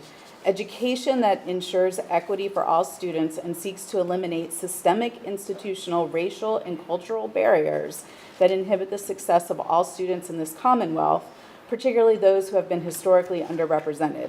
Culturally relevant and sustaining education encompasses skills for educators, including but not limited to approaches to mental wellness, trauma-informed approaches to instruction, technological and virtual engagement, cultural awareness, and emerging factors that inhibit equitable access for all students in this Commonwealth. So you can see how I'm confused by they're saying, well, we're not doing this, but really the other thing that we are doing, it is really the same as what it is. And so they're saying you don't have to follow the guidelines, but really the guidelines are exactly the same thing as what the regulation says. So I'm just, it concerns me, and I just want to make sure I understand what's in the Attorney General presentation. Yeah, and if you specifically look, and I appreciate all the feedback, the bias and the culturally responsive educators has been completely removed, The bullying and harassment with how others speak up for educators has now, not only was in year 3, is in year 2 and year 1. If the board would like a copy of that presentation, we can get a copy of that presentation that was facilitated with teachers, because when we look at the bullying and harassment, like I mentioned before, the policy that we're required by school board is that is presented and shared at the beginning of the year with all teachers. But for our new teachers, that is the area that we're honing in on, not honing in on bias, not honing in on marginalized groups, culturally responsive, sustaining education. Those have been completely eliminated, which were at one point in our plan. But Mrs. All, once again, as Mrs. Nagle said, thank you for bringing that to our attention, because we wanted to make sure that we had those items removed so that when we're looking at our teacher induction, we're focusing in on an area that we know we need to focus on, the bullying and the harassment, not only with those 2 specific policies, but also if you look at Title IX, bullying and harassment and other forms of harassment is also, focused in as an area that, we need to continue to do better. But the way we do better is that educating our teachers, and our paraprofessionals, that they know what specifically, to look for and what we could do to address it. I appreciate that, and I only want to be able to see it just because the information that they have is so circular. So that would be great. I would really appreciate that. Thank you so much. And yes, thank you. So if I can, I assume that your conversation with the solicitor confirmed that although maybe it appears circular, it's not? That it can be removed, or? Well, that's where, when I spoke with Mr. Litz, he indicated that we have the flexibility to do what we want with with the teacher education program. And I'd shared, where our focus was going to be, which did not include the bias, which did not include the culturally relevant sustaining education. Do you think that some of the confusion might come from, even though we are making this unique to our district, they're still going to call it what they call it, right? I mean, is that part of where the disconnect is, do you think? Because not every district is going to do it the way that we're doing it. They still call the things what they call it, but we're removing those portions of it. Does anybody see in what's proposed things that you would like to have? Because we can propose amendments. So let me just go ahead and say, first of all, question to Dr. Hughes. When would you guys need this to be able to start doing teacher onboarding for the new year? So for when we come back to school. We would be doing the new teacher meetings in August. Okay. So it would be before the August meeting. Okay.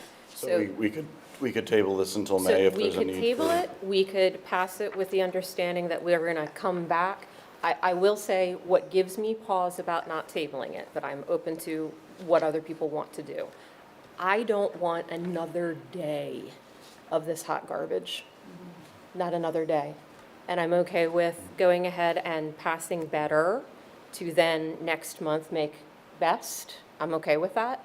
But I don't like the idea of Jen Henkel had the ability to get rid of CRT today and didn't. So I guess that's the question is if we pass what's here, which does seem better than what we've had, but there are concerns where directors want to look at some things and possibly make additional changes. We could make additional changes in May. We could bring this back up and for additional changes. Is that? And I think the other thing would be, we're not tied to the Attorney General presentation. So we could always do that with like our admin group where we create, we've done that before for some of these presentations where we create our own bullying presentation based upon the pieces that we're trying to ensure that our students are getting those pieces that they need. So we could give direction on that even without passing a further amendment because this is, are we basically passing the outline and the presentations are still being developed? Yeah, that was a So follow-up that, question. yeah, so I mean, I guess when I look at the outline, I don't see anything, with those two taken out, I don't see anything objectionable in the outline. I have something, Ms. Hall, when you were reading the change of that it was just that symbolic change, was that still coming from the thing that, I just want to make sure I understood what you were reading. Is that something that is coming out or still is in the framework? It's in the comments. So I read the framework and the competencies from CRSE, and then I had a comparison with Common Ground. And so it's what was and what is. And we don't have the flexibility to take that out? We do. So my interpretation of that is you can pick from, you can pick from that list that's provided in that, what you're reading. And that's the interpretation. It's not, you need to do all things. So by the fact that we're selecting bullying, which is one of those items within those guidelines, we are That's meeting helpful. that, Okay. meeting that criteria, so to speak. Thank you for that, Dr. Weiss. Yeah, and I think the second piece to that is, you're exactly right. We still have the ability to manipulate, adjust the training for our need within those areas. So it's not, we're agreeing upon every. By passing this, we're not approving the use of the Attorney General's presentation if that turns out to be something. Exactly. If it needs to evolve. Because it says Attorney General or Or, admin. I was just going to point that out. Yeah. So is this something that's used throughout the year, or is it only used at that initial orientation?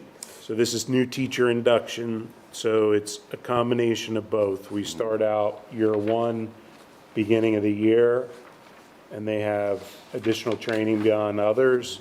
And then they have follow-up meetings and trainings throughout that first year, which then get reduced year two, reduced year three. So let me re-ask the question. If a teacher is onboarded mid-year, is this process used mid-year, or is it only used from the beginning of the school year? So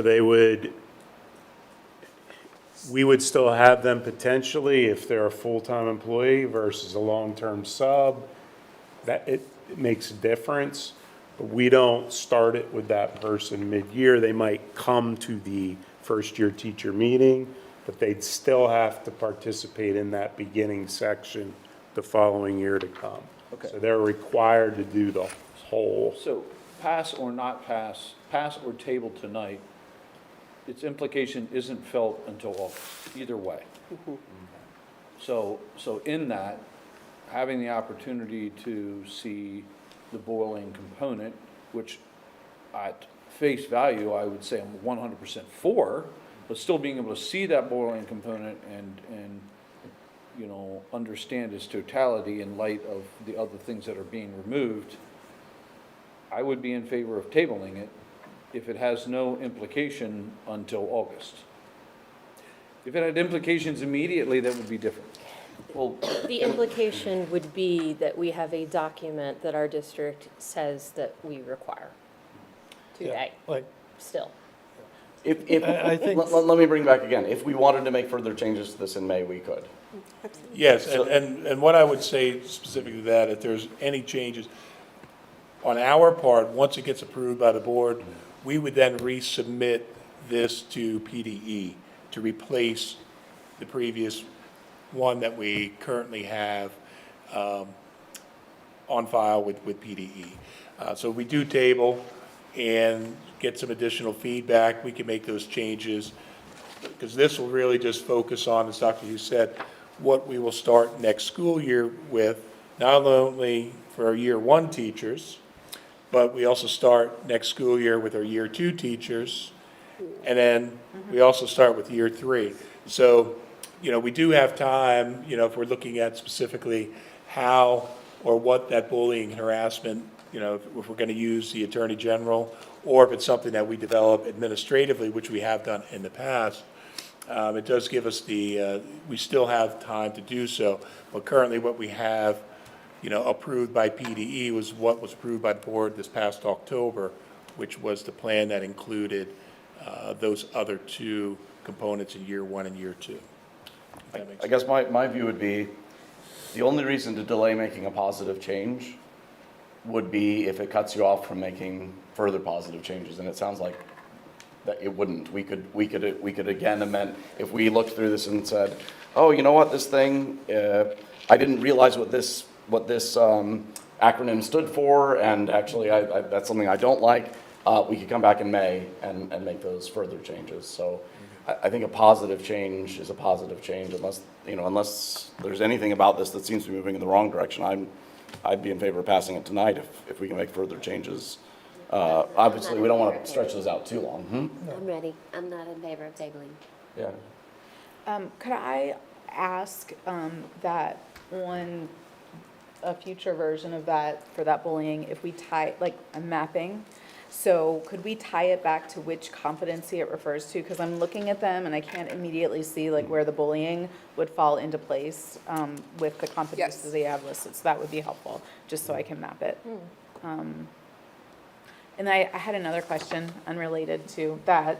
I just wondered how, since did year one and we're getting ready to go into year two, what are how are we evaluating how this is doing with our teachers? Like what are the measures of success for it? So one of the things, we have a survey that at the end of the year that we give to all of our teachers that give recommendations as well as what things they've learned throughout the year. The other piece is our mentor teachers that are working with them. We have conversations with them as well to see what are areas of continued growth. Just a reminder that all teachers now that are in our, as new teachers, they have a mentor year one and year two. So that really helps, keeping that person that's helping to support them throughout that time period. Who creates the survey? We have that created through our administrative staff. And That way we could get a copy of that?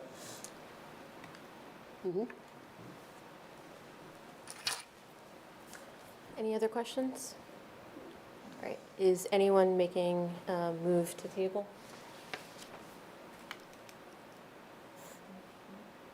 Okay. Any nays or abstentions? Okay, that motion carries. Takes Thank us you so much. I really Yes. appreciate it. You guys did an incredible amount of work. Thank you so much. And thank you, Dr. Hughes. We're not mad at you. 8.07, it's speakers approved through the vetting process. Hang on one second, let me get my paper.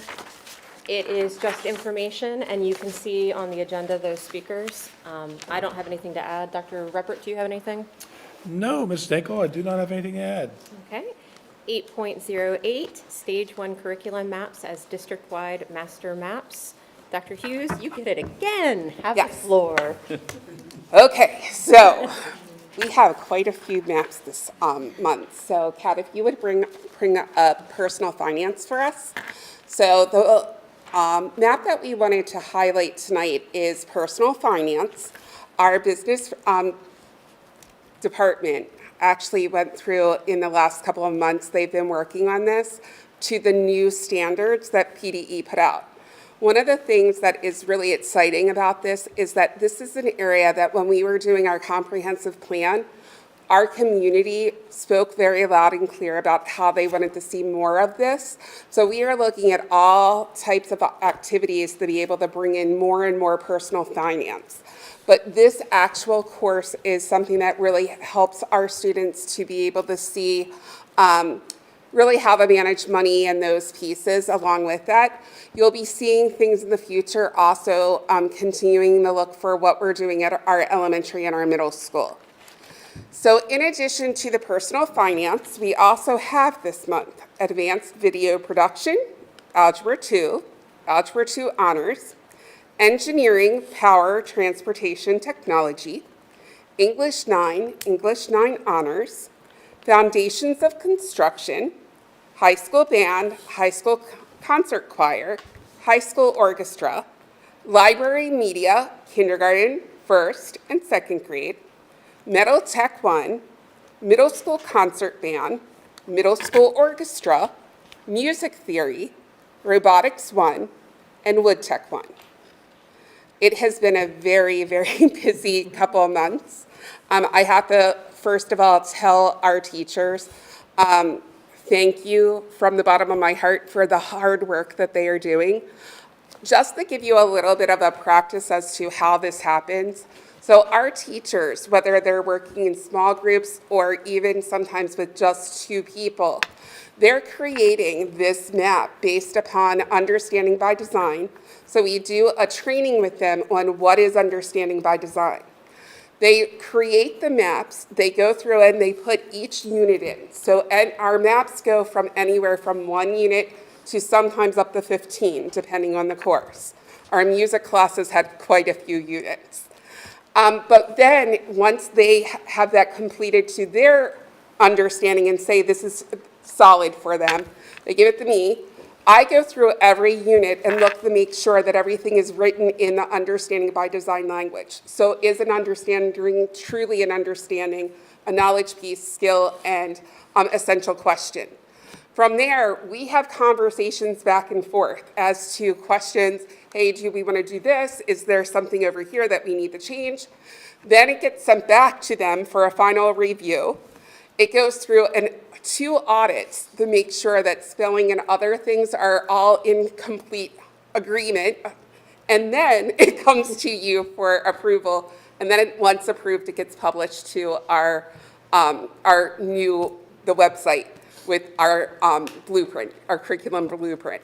So just to kind of give you a little bit of a background as to our teachers are working extremely hard on this, and it's really going to help us as we're moving into HRS Level 3, which is really that guaranteed viable curriculum, and ensuring that the classes that our students have are really have the best curriculum that we can give. If I could just add one other point. A big thank you to our administrative staff who really take a close look, dotting all the i's, crossing all the t's, in everything that's done. So what you're seeing is a real solid map that's coming forward. I like the personal finance. That's good. That's something I wish I learned way earlier in life. We hear from constituents all the time, what about the basics, and it's learning how to do taxes. It's phenomenal. I could just, from your presentation and what you were telling us, just a little bit of behind the scenes, I think that you and the staff here at our school district can definitely handle the name 5 things you did last week email. You would have, just 5. You guys knock it out of the park. Thank you so much. Does anybody else have any other questions for Dr. Hughes? I just actually on the personal finance, so I'm looking there and I want to make sure I'm reading this right. So there's actually been a shift from personal finance being offered to just 11th and 12th grade. That is huge. Thank you so much for doing that, because we definitely have heard feedback that at the younger grades, kids, until they get a job, they just can't really relate to it. So thank you. Wonderful work going on in the high school, and just listening to that feedback and being able to make that change. I'm so happy about that. I want to also give a shout out to like our junior achievement and the other community events that we have, like Yes Career Seminar and all of those pieces. But we're continuing to look for how do we bring more of this into our elementary and middle school as well. Thank you. I'm excited that our students will learn what zero-based budgeting is. It's incredible. Anybody have any other questions for Dr. Hughes? All righty, thank you. Dr. Hughes, the hard part's over. I'm going to go ahead and move to approve Stage 1 curriculum maps as district-wide master maps. May I have a second, please? Second. And do we have any other discussion? Any nays or abstentions? That motion carries. 8.09, agreement with Jostens for the Southern Middle School yearbook. Dr. Reppert. Thank you, Mrs. Henkel. For the board directors, this is for Southern Middle School, who has partnered with Jostens. They actually, in your board brief, had taken a look at some other companies that, may have had some information, have yearbooks out there.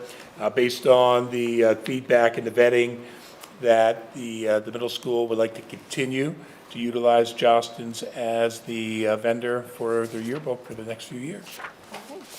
We'll go ahead and move to approve an agreement with Jostens for the Southern Middle School yearbook for a 3-year period beginning in 2026. May I have a second, please? Second. Any discussion? I love the price. $20 to $25 per book, that is a discount. Very reasonable. It's about half of what it is, if not more, than what the high school is. It's also thinner.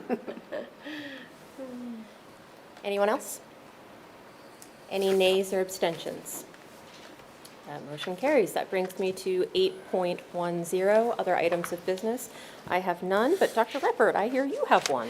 Yes, Mrs. Henkel, thank you. I just wanted to just provide some information. We did receive some questions regarding our high school music and the high school music field trip that was approved earlier in the year. Just for the board and community to know that there was originally scheduled a Broadway show for the high school music department to attend. They were only able to purchase up to 100 tickets, which did not accommodate all the individuals or students that could go at that point. So the music department did make a decision that they would not be going on that field trip for this year, and they'll be looking at other alternatives or options going into next school year. So I just wanted to follow up with that based on a request. Yeah, Dr. Reppert, because I'm feeling spicy. I'm going to cross-examine you, but it's a friendly cross-examine. Are you Go ready? ahead. Was it the board's fault that the New York bus trip fell through? Mrs. Henkel, it was not the board's fault that the trip did not go through. Thank you so much, Dr. Reppert. Back to you, President Henkel. Thank you. Moving to finance and budget, I'll turn it over to our treasurer, Mr. Wilson. Can I ask Okay. a question before we move on quickly? Sure. Nope. Is there anything that the board could have done to make that happen? It's sad that they can't go. Well, it's a very interesting question if we can go back to 8.10. Yes, please. Thank you. Actually, Mrs. Henkel and I had that conversation earlier in the year when we talked about the trip to New York and seeing the show, about securing a large amount of tickets to see a show, which we know is a challenge, depending on how soon or how late you wait in order to order those tickets. So I don't believe there's anything the board could have done. It just depends on the number of students that may have an interest in going.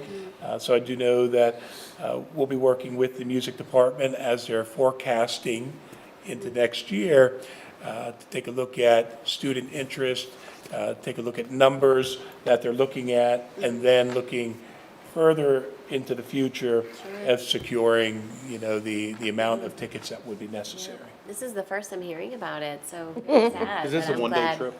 Next Yes, year maybe we can do something else. Is there a way to split it into? That's what I was gonna say, can we, Yeah, can you split it half into? go up one day and half go up another week, or? Well, I think what you're gonna look at, transportation. Yep, right. You know, where, you know, you're looking at, if you're splitting that, could it happen? You could double the Yes, transportation you could. cost. Yep. But then you have transportation costs. Now, that transportation cost would be incurred upon the individuals that would be going on that trip. But then we also have chaperones. Yep. That would be going, you know, staff chaperones, and we also take a look at their availability, you know, especially the staff that would be attending, you know, where currently we have 3 staff at the high school that are in the music department. And now if you're splitting, would they be available for 2 separate weekends to go? That's not my decision. That would be something for their discussion. I guess we could look into that earlier in the process next time if it's the tickets not available, split it. Because I don't think the transportation costs would actually be double because you wouldn't have as many buses. Yeah, you're going twice, but you wouldn't have as many buses each time. Well, still, if you have, That's a good point. if you can only get 100 tickets and say 200 kids wanna go, you still have to shuttle the 100 and then do it again.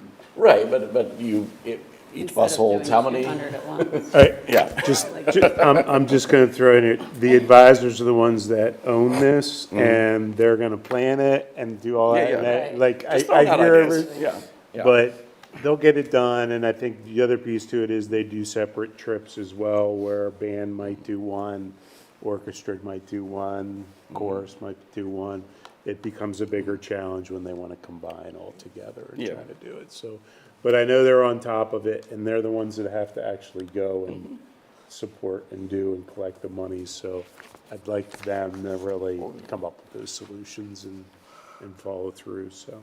Appreciate it though, but But you can understand there's probably some level of disappointment. sure, absolutely, absolutely. All right, can we move to item 9? I'll turn over to our treasurer, Mr. Rolls. I've already taken over, sorry. All right. So item 9.01, financial reports, cafeteria report, tax collection report, the treasurer's report, and the budget status reports for both general fund and cafeteria fund are there for your perusal. I'm going to do my monthly numbers. Balance at the beginning, for the concentration account, beginning of the month of March, we're at $5,208,045.61. And at the end of the month, $5,143,222.65. The investments account started the month at $36,222,008.10.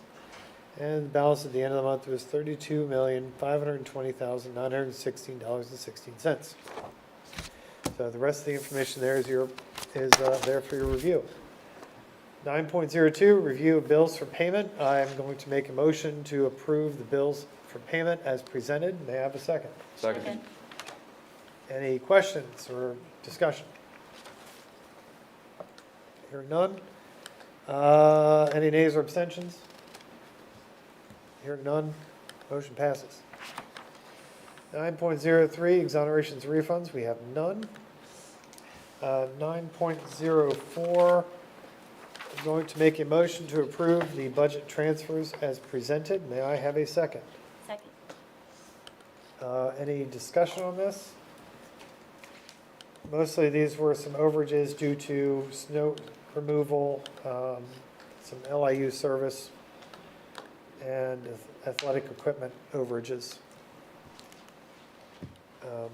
Any discussion on this? Any nays or abstentions? Hearing none, motion passes. 9.05, this will be a small one. I'm going to make a motion to approve, let's see. How do you want me to do the motion here? Approve the resolution. I'm going to approve the resolution authorizing the 2025-2026 proposed final general fund budget, PDE 2028, totaling $68,403,834, and direct the administration to advertise as required by law. May I have a second? Second. Is there any discussion on this? Any questions that we want to? We've been I know discussing this for months. We've been discussing this for months. If you're just now asking a question, this is your last chance, no, not your last chance, we will be, Give one more. we'll one more time next month. So, any nays or abstentions? Hearing none, motion passes. Thank you, Sue and Trevor and the finance team for your work on this. 9.06. I am going to make a motion to consider approving or to award the food service management company contract to Compass Group USA, Inc. by and through its Chartwells division for the year July 1st, 2025 to June 30th, 2026, as required by the Pennsylvania Department of Education. This is the second year of a potential 5 years. May I have a second? Second. Any discussion on this? From our conversations, it sounds like Chartwell's doing a really good job for us. Yeah, I think they started out, and we knew there was going to be a struggle with staffing because we had a struggle with staffing at the end of last year, but they're almost fully staffed, and you can definitely tell. I think they're definitely ramping up on what they're doing, so. I met with them on Wednesday, and they said they're down to one position that's not staffed. Oh, good. And we meet with the chef, and I can't remember the lady's name, but, Jonathan. huh? Jonathan. Yeah, but the lady's name on the, Oh, Crystal? yes. Yes. And they're bringing great ideas of what they can improve, and, because the main issue we're hearing from students is lines too long. So they're constantly coming up with ideas of how can we make it go faster, what can we do to make it go faster, and they seem to be really involved in that, and it's good to hear their ideas. Do we have any student input? I pack my Yes. lunch every day, but I can't say Fiscally responsible. anything of the matter. Okay. But I don't ever really hear complaints from people. I know there's that little kiosk that allows people to voice their complaints. So if you have a complaint, I encourage you to use that. Well said. Or a positive comment. Yeah. That's true. If it's, Yeah. yeah. We have two students in the food committee that come, and they just started talking to all their fellow students and getting some good feedback on that. Well, Mark doesn't complain. He buys every day. Sometimes twice. Right. Any other questions on this? Any nays or abstentions? Hearing none, motion passes. 9.07, this is for printing services. I'm going to make a motion to award select printing services to DRS Printing Services, Inc. and Wise Printing Company, Inc., effective June 1st, 2025 through May 31st, 2026, with an option for 2 one-year extensions. Combined total cost of this award is $9,106.50. May I have a second? Second. Any discussion on this? I know we've got 2 printing services now, so that's a bit of a change, isn't it? So we've been probably doing this request for proposal for, 12, 14 years, with the idea that economies of scale, if you put everything together. It is nice to have more than one company. What we also do with the companies that win this part of it, if we have individual, like smaller jobs that aren't part of this, then we allow both of those companies to quote it. So it does help us then when we have other things that we need to print. So it's been a good relationship, and we kind of, the bid fell this year or the request for proposal that there were 2 major groupings. So it was nice to award to 2 companies. Okay. Any discussion? Any nays or abstentions? Hearing none, motion passes. 9.08, addendum to the Chromebook bid.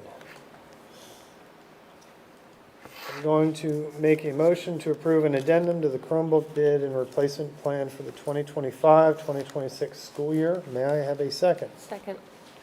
Okay, discussion. I'm going to start this off. Back in February, we issued a an RFP for 630 Chromebooks. Based on prior purchases, that's about $250,000 expense. In the intervening time, I've heard from some elementary parents with concerns about the amount of time, students are using Chromebooks and just the weight of a first and second grader taking them to and from school. We didn't actually have any data at that point as far as how much we were using the Chromebooks in elementary. So we spoke to, Mrs. Henkel and I spoke to Dr. Ruppert and Dr. Hughes, and we just started the conversation. This policy of a 1-to-1 device ratio started with COVID. Is it still valid? Are we seeing the benefits of it? Are the kids getting enough use out of these? So we actually sent them away with a little bit of assignment to talk to IT and get us the analytics as far as how much time our students are spending on Chromebooks, specifically broken down by grade. I'm going to jump down to that first. So the data that we got back was kindergarten students are spending an average of 25 minutes a day on their Chromebooks. Get up to second grade, they're averaging 45 minutes a day on their Chromebooks. Now, that's not really a lot of time for the amount of money that we're putting into the Chromebook program. So we also took a step back and said, how are these affecting the learning environment? There are concerns, and you can look online and see a lot of this, how technology is deployed can either help students learn or basically enable them to signal that they're learning without actually doing the learning process. Speech to text, AI, which I know is coming up as far as a policy, spell check, correlation between screen time, even with declining attention span, especially in elementary students. We all know that too much screen time is bad, and a lot of parents spend a lot of time and effort to, protect their children from too much screen time. And there are good reasons for that. You have nearsightedness. A British study came out in 2024. As of 2023, 38% of kids now have myopia, which is nearsightedness, from too much screen time. That is up significantly. It's accelerated after 2020, the COVID era. We do know that excessive blue light exposure affects children's circadian rhythms. And we know that the recommendation from the experts, American Academy of Child and Adolescent Psychology, that was an acronym I didn't really know before, recommends no more than an hour per day for kindergarten students and 2 hours per day for 1st through 12th grade. So jumping back into our analytics, we did see that elementary, we're like 25 to 45 minutes up to middle school. Then middle school, for some, our analytics show that they're 7th and 8th graders spending more than 2 hours every day on their Chromebooks. And interestingly enough, when they get to 9th grade, it actually goes down to about an hour and a half to 90 to 100 minutes. So the reason I bring all this up is one of the things that we discussed with Dr. Ruppert and Dr. Hughes was basically making our kindergarten through 4th grade not one-to-one device grades starting next year. So that being the case, then we would have to adjust the Chromebook bid to make sure that we are still replacing the Chromebooks that we need. I know, thank you, Sue, and I assume Greg was involved in figuring out. Actually, Mr. Hunt and Mr. Carrington put together a new plan. Okay. I won't thank you, I'll thank Trevor and Mr. Hunt.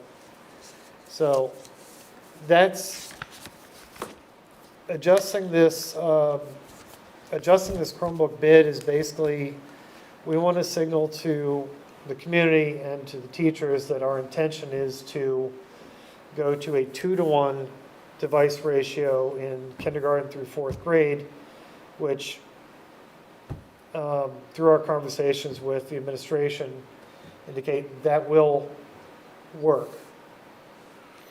That we will have enough Chromebooks for the 41 assessment testing necessary days of the school year. So then we would go back to pre-COVID era when they were all on a cart and the kids just used them in the classroom occasionally rather than taking them back and forth. I would say that I was told not to mention the word cart. Oh. That's an implementation piece. I missed that one. But that's an, yeah. So, I just remember seeing Yes. it, Rocket Math The days. rolling So- station. Yes, yes. thank you. So what happens on FID days? Like, I mean, is it all going to be paperwork for up It to could be 4th grade? paperwork. But I mean, that's how does the kind of- teacher teach during the day? We already have that, the FID day packets. Right. Yeah, they do. Right, but Yeah. aren't they joining online also, or? In Well, elementary school. in elementary school, how it usually works is they get on a screen at like 9:30 or on there for 15, 20 minutes, and then it's no more. Right, I'm just asking, like, I mean, for families that don't have a computer or can't get online, how does that work? It would not Well, be a computer. it would not be, I mean, basically, if this is the approach we go, then that signing on to do a Zoom call at 9:30 in the morning would not be part of a FID day or a remote learning day. I don't think, we're not even calling them FID days anymore, are we? It would be virtual learning days, you know, because, So they shouldn't be called that. what's that? So they shouldn't be called that then, Remote, right? I guess Because they're not going to be Remote virtual. Remote learning, virtual learning, Rolling because station. it would provide the students then, you know, the students would then be receiving work, like if we are anticipating a date that there's going to be the snow, as we've done, elementary students have their folders that they do take home. Right. Which would be kind of pre-COVID, remember where, those, yeah. you know, there's work that would go home with the students in order to work, you know, to complete that work during that day, inclement weather, whatever it may be. So kindergarten through 4th would not be checking in with the teacher, they would just be sent home with paperwork, is what we're saying. So I'm just going to add to that, it's a good transition. Utilizing the term FID locks us into the legislation that surrounds FID. So by utilizing the term remote or virtual, whatever you want to, whatever we reference it moving forward, you can still do a remote virtual day. However, it, in theory, provides you flexibility to do paper pencil versus virtual. Because if you're doing a FID day, you're locked in the legislation, which means you have to account for attendance that day. Okay. Versus if I get my assignment done, then that counts for I had attendance during that day. So I actually have a question on that. So the FID day was to give us the 5 days. So if we're doing a remote day, then does that, Does not limit you to 5 days. but we can still, we can make that decision on our own. We don't need that to come from the legislature. Got it. Okay. So you probably have already picked up on, we've begun to flush out that term FID to get away from that. So don't say FID. Don't say FID anymore, that's right. Or cart. From this point on. See, I almost said it. You almost lost me. The reason we're avoiding that term is by moving them around on 4 wheels, we tend to do more damage, and there's less responsibility to that equipment.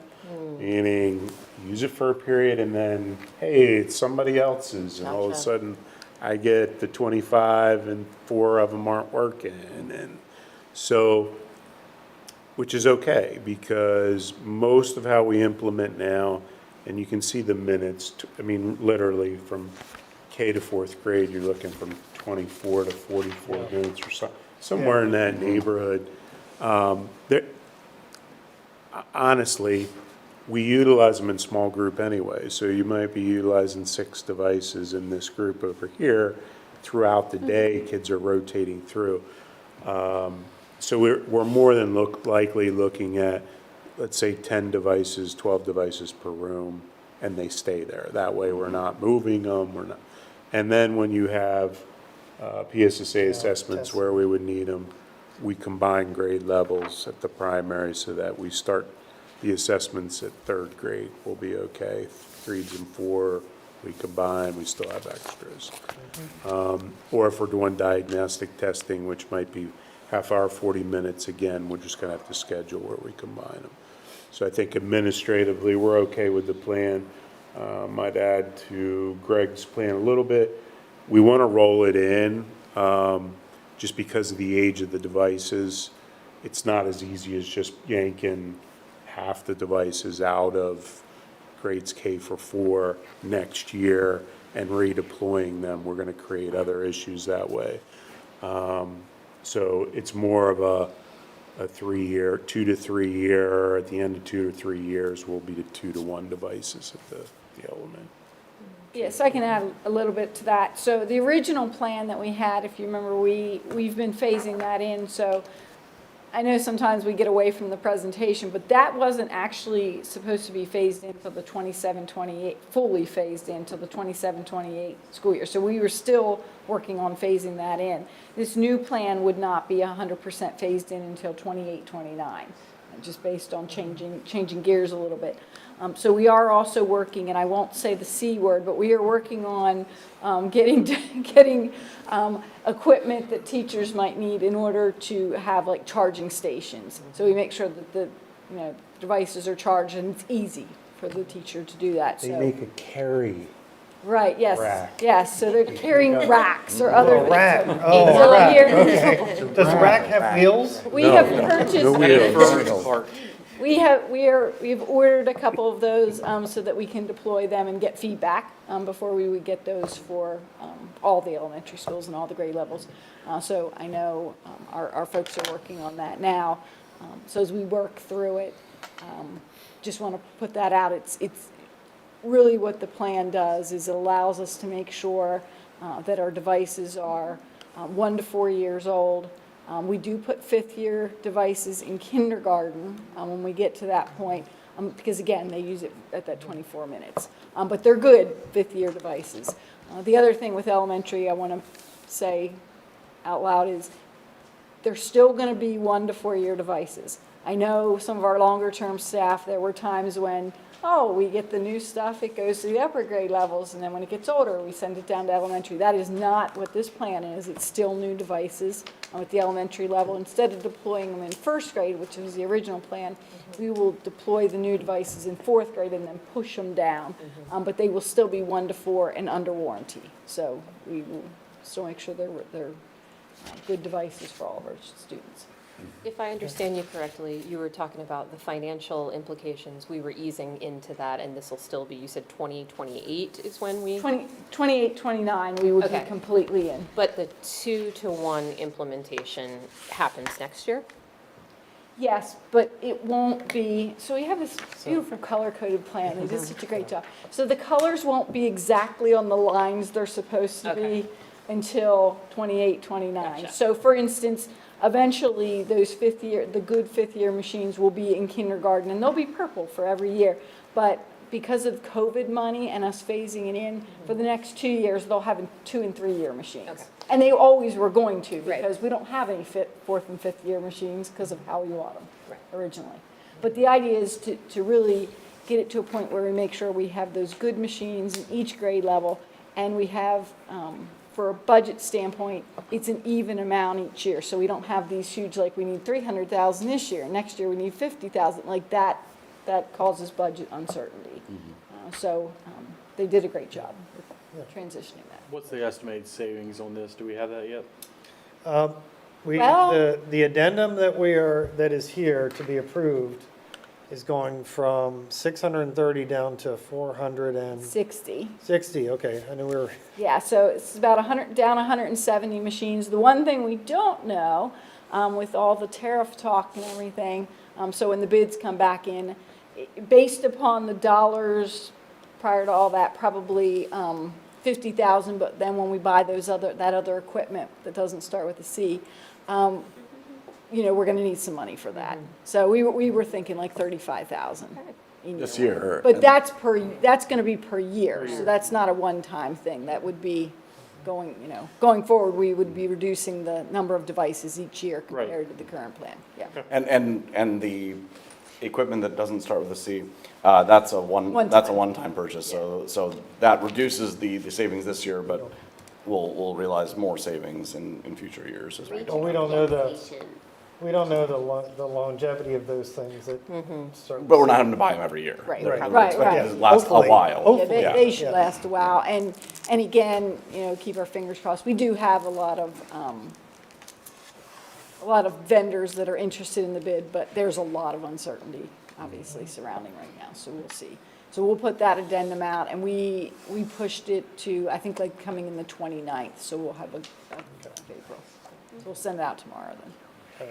So, one of the goals, I think, for us educationally out of this, little shift is giving us a little bit more pencil and paper, the tactile. That was one of the things that Dr. Hughes was saying, we really want to do more of the tactile writing, handwriting, cursive.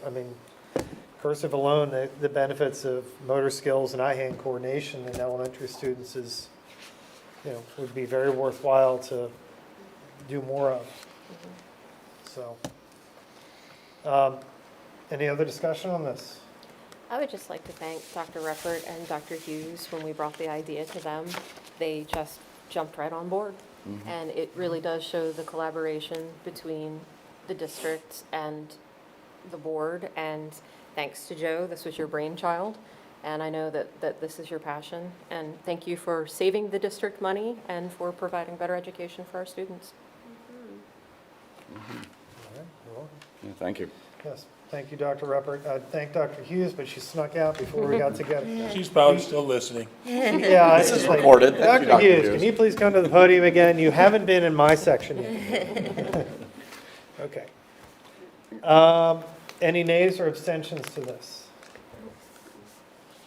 Hearing none, motion passes.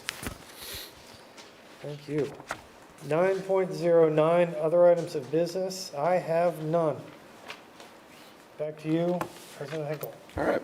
Next, we have our Personnel and Policy Committee report, item 10, and I'll turn it over to Vice President Hall. Thank you, President Hinkle. Item 10.01 is the second reading of Policy 805.3, School Security Personnel Use of Force. Tonight constitutes the second reading of this policy. It was published for public review after the March board meeting, and upon passage of the vote tonight, the policy is final approved and effective. So I'd like to make a motion to approve policy number 805.3, School Security Personnel Use of Force. Do I have a second? Second. Any discussion? Any nays or abstentions? Okay, hearing none, the motion carries. Item 10.02, the appointing of Matthew Leitzel as armed security. I would like to make a motion to approve appointing Matthew Leitzel as armed security effective April 14th, 2025, upon completion of school resource officer training. Do I have a second? Second. Any discussion? Any nays or abstentions? All right, hearing none, the motion carries. Item 10.03, adjudication for student A.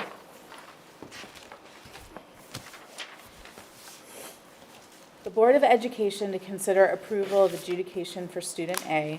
The board hereby permanently expels the student from the Southern York County School District effective immediately, provided, however, that the student may maintain eligibility for graduation as set forth by a district-chosen alternative education setting and the student's individualized graduation plan, and the student has met the following conditions. It shall be further noted that eligibility for graduation does not include participation in district-sponsored graduation activities. Number one, while expelled and enrolled in an alternative education setting, the student must fulfill all expectations of the district-chosen alternative education setting. For the safety of the student and others, participation in a district-chosen alternative setting may require virtual participation as determined by district administration and the student's chosen educational setting. Item number 2, the student may seek an alternative education other than what the school district offers, but it shall be at the parent's expense. Number 3, while expelled, the student is prohibited from entering upon any school district property and attending any school activities unless authorized by a school administrator. I make a motion to approve adjudication for student A. Do I have a second? Second. I have a motion and a second. Any discussion or questions? Any nays or abstentions? Hearing none, the motion carries. Moving on to item 10.04, administrative compensation plan. Just a quick note on this, because I know when I was coming to board meetings before I was on the board, I didn't know what all these things meant, but in Pennsylvania, Act 93 is a law that governs how school districts handle compensation and benefits for school administrators, but it's not a collective bargaining law. The administrative compensation plan is effective July 1st, 2025 through June 30th, 2028, and shall supersede all other plans approved by this board. For the purposes of definition, the administrator shall include our building principals, our building assistant principals, our director of curriculum and instruction, our business manager, our director of special education, athletic director, director of operations, and our school safety and security coordinator. And if there would be such a time that administrative positions, as determined by the board, may create and designate as covered by this plan. And just for context, this represents 17 administrative positions in our district. So with that, I would like to make a motion to approve the administrative compensation plan for 3 years, beginning July 1st, 2025. Do I have a second? Second. Any discussion? Any nays or abstentions? All right, hearing none, that motion carries. Moving on to 10.05, this is for information only. The board has received copies of policies for review. We have a list of new and revised policies for consideration. The first reading of these policies will be at the May 15th, 2025 board meeting. Review of these policies will take place at the Personnel and Policy Committee meeting at 5:30 on May 6, 2025. And then item 10.06, other items of business. I have none, so I turn it back over to you, President Hinkle. Thank you. All right, item 11, buildings and grounds. Mr. Hall? Thank you, President Henkel. 11.01, our water test report is there for our information. Moving on to 11.02, our buildings and grounds report for March. Mr. Buffington? Just for your information, the report, we put on a field inspection report where Mr. Keeney and I rated the fields and things, and I think you'll notice that the work we're doing with seeding and top dressing fields, is underway and is working well. So we'll continue those efforts. Certainly a nice rainy spring helping us in that. It is. Venture. Maybe not the sports, but the fields. Right. Thank you. Moving on to 11.03, Susquehannock High School project financial report and timeline. So the financial report, the slides up there, it's kind of report, we're getting close to closing this big project out. Remaining budget, $875,735, just kind of point that out. No change orders to report this month. Kat, if we can flip to the second part, shows the contingencies. The $7,625 is for construction management help as they continue to help close out the project, which is going very well for the size of this project. So, we're getting really close. I think also had some good news to share as far as PennDOT is concerned. We do. Our existing front drive that's been here since the campus was created, we got news this week that it will be permitted with no additional changes needed. So that's quite the dodge there. That Great we're news. very thankful for. Okay, moving on to 11.04, the proposed schedule for the feasibility study and any potential greatest needs building projects. This is there for information. Some of this we discussed earlier.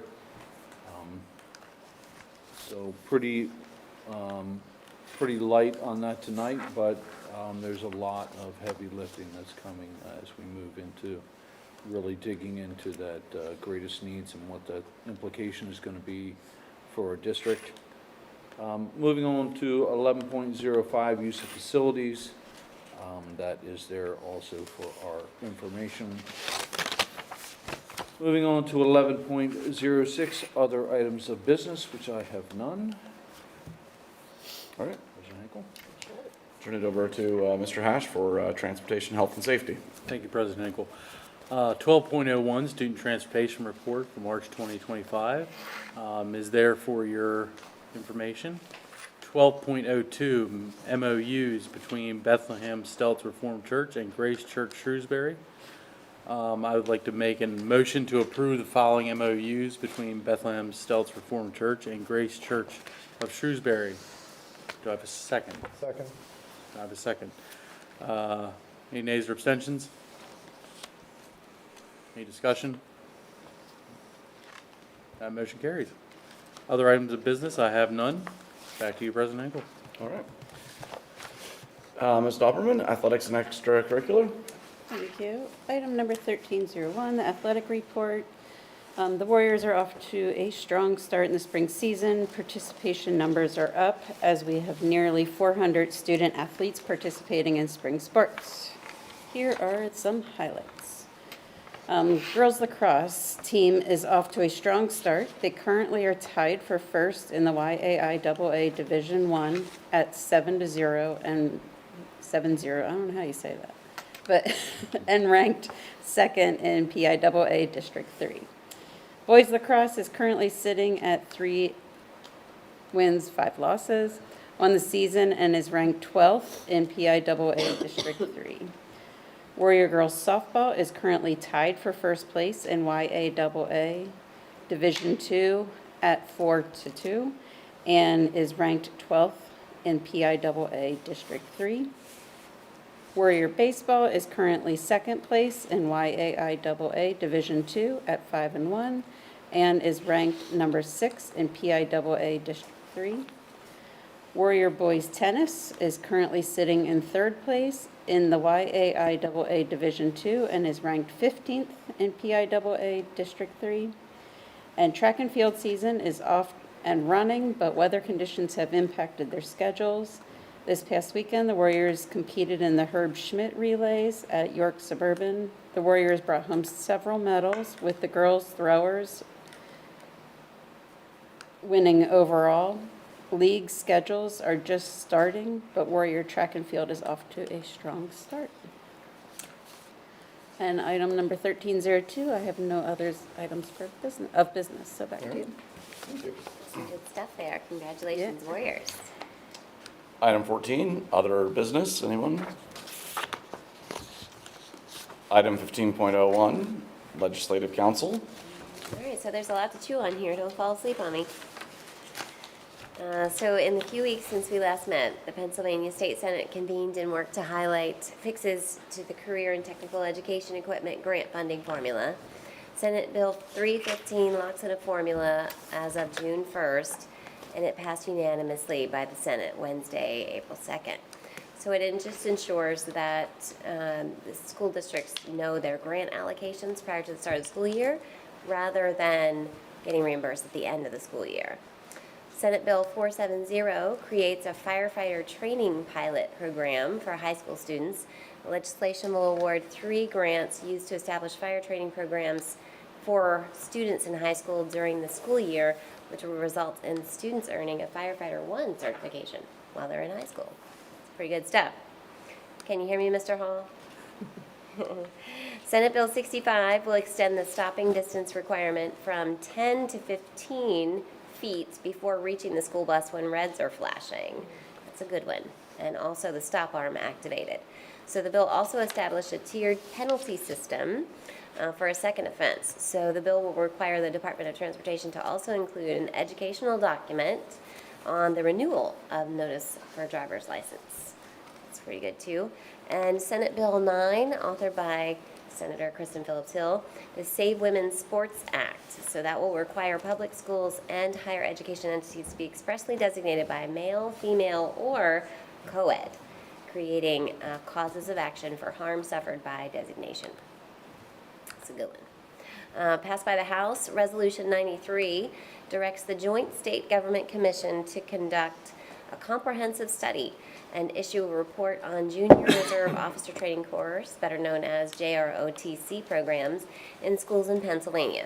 The study will develop information on overall health of JROTC programs in PA, trends in enrollment, and contributing factors to the health, enrollment, and availability of JROTC programs in schools across the Commonwealth. I really like that one too.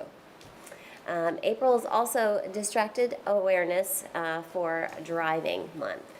And Pennsylvania will soon implement Paul Miller's law, which prohibits a driver from using a handheld device while driving. That's a big one. So, of course, we all know things that can distract us while we're driving. Eat, not just a cell phone, right? Eating, check your look in the mirror, talking with friends in the car, Check my look all the belting time. out a great tune, talking on the cell phone, texting, reaching for stuff that dropped on the floorboard. I can't tell you how many times I've done that.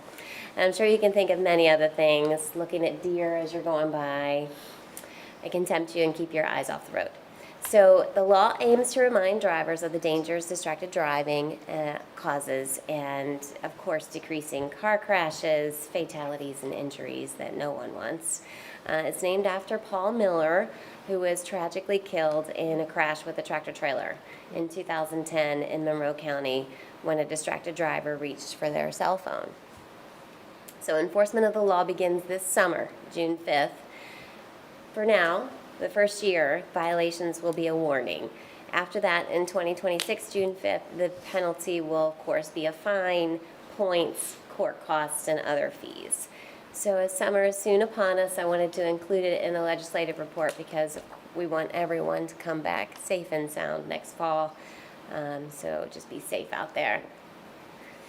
Also, if you've been to the Capitol in Harrisburg lately, you may have noticed over 4,720 small little blue flags planted in the gardens surrounding the Capitol building just last week. The flags represent each substantiated case of child abuse in the Commonwealth of Pennsylvania for just the last year. Very sad. There are also nearly 60 black flags, which represent lives lost from child abuse. It makes me shaken just to think about that. So April is also Child Abuse Prevention Month. I put that in here because, of course, we're all committed to preventing child abuse. And one victim is too many. So if you see something, say something, submit an anonymous tip online, safe to say pa.org, or call 844-723-2729. So within seconds, someone can be notified and offer that child some assistance and a voice.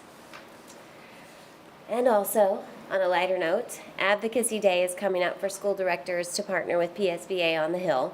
Tuesday, May 13th, superintendents, business managers, and school directors are invited to join PSBA for an 8:15 a.m. meet and greet at their office across the street from the Capitol building for a light breakfast, and then head over to the Capitol at 9 a.m. to meet legislators. PSBA will schedule meetings and provide messaging resources surrounding priority principles.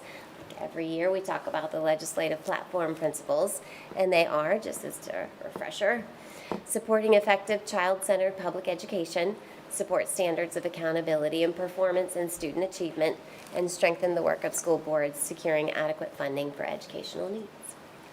And for school board directors interested in attendance, all you need to do is register on your My PSBA account using your access credentials. The State House will return to Harrisburg for session Tuesday, April 22nd, and the Senate reconvenes on Monday, May 5th. And if everybody's still awake, that concludes my report.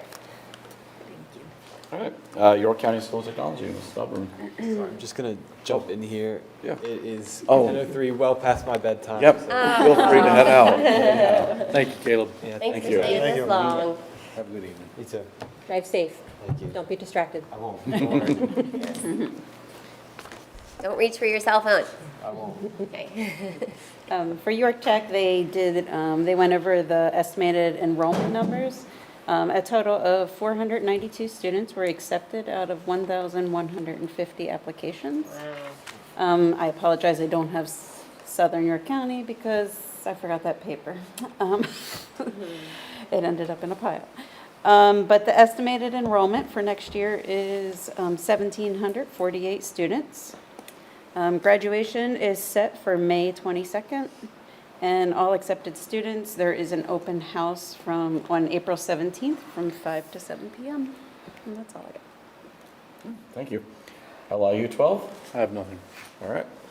York Adams Tax Bureau? Southern York County School District Foundation? Yay. Always the favorite subject. So last Thursday, the Scholarship Selection Committee matched senior applicants to a total of $159,846 worth of scholarships.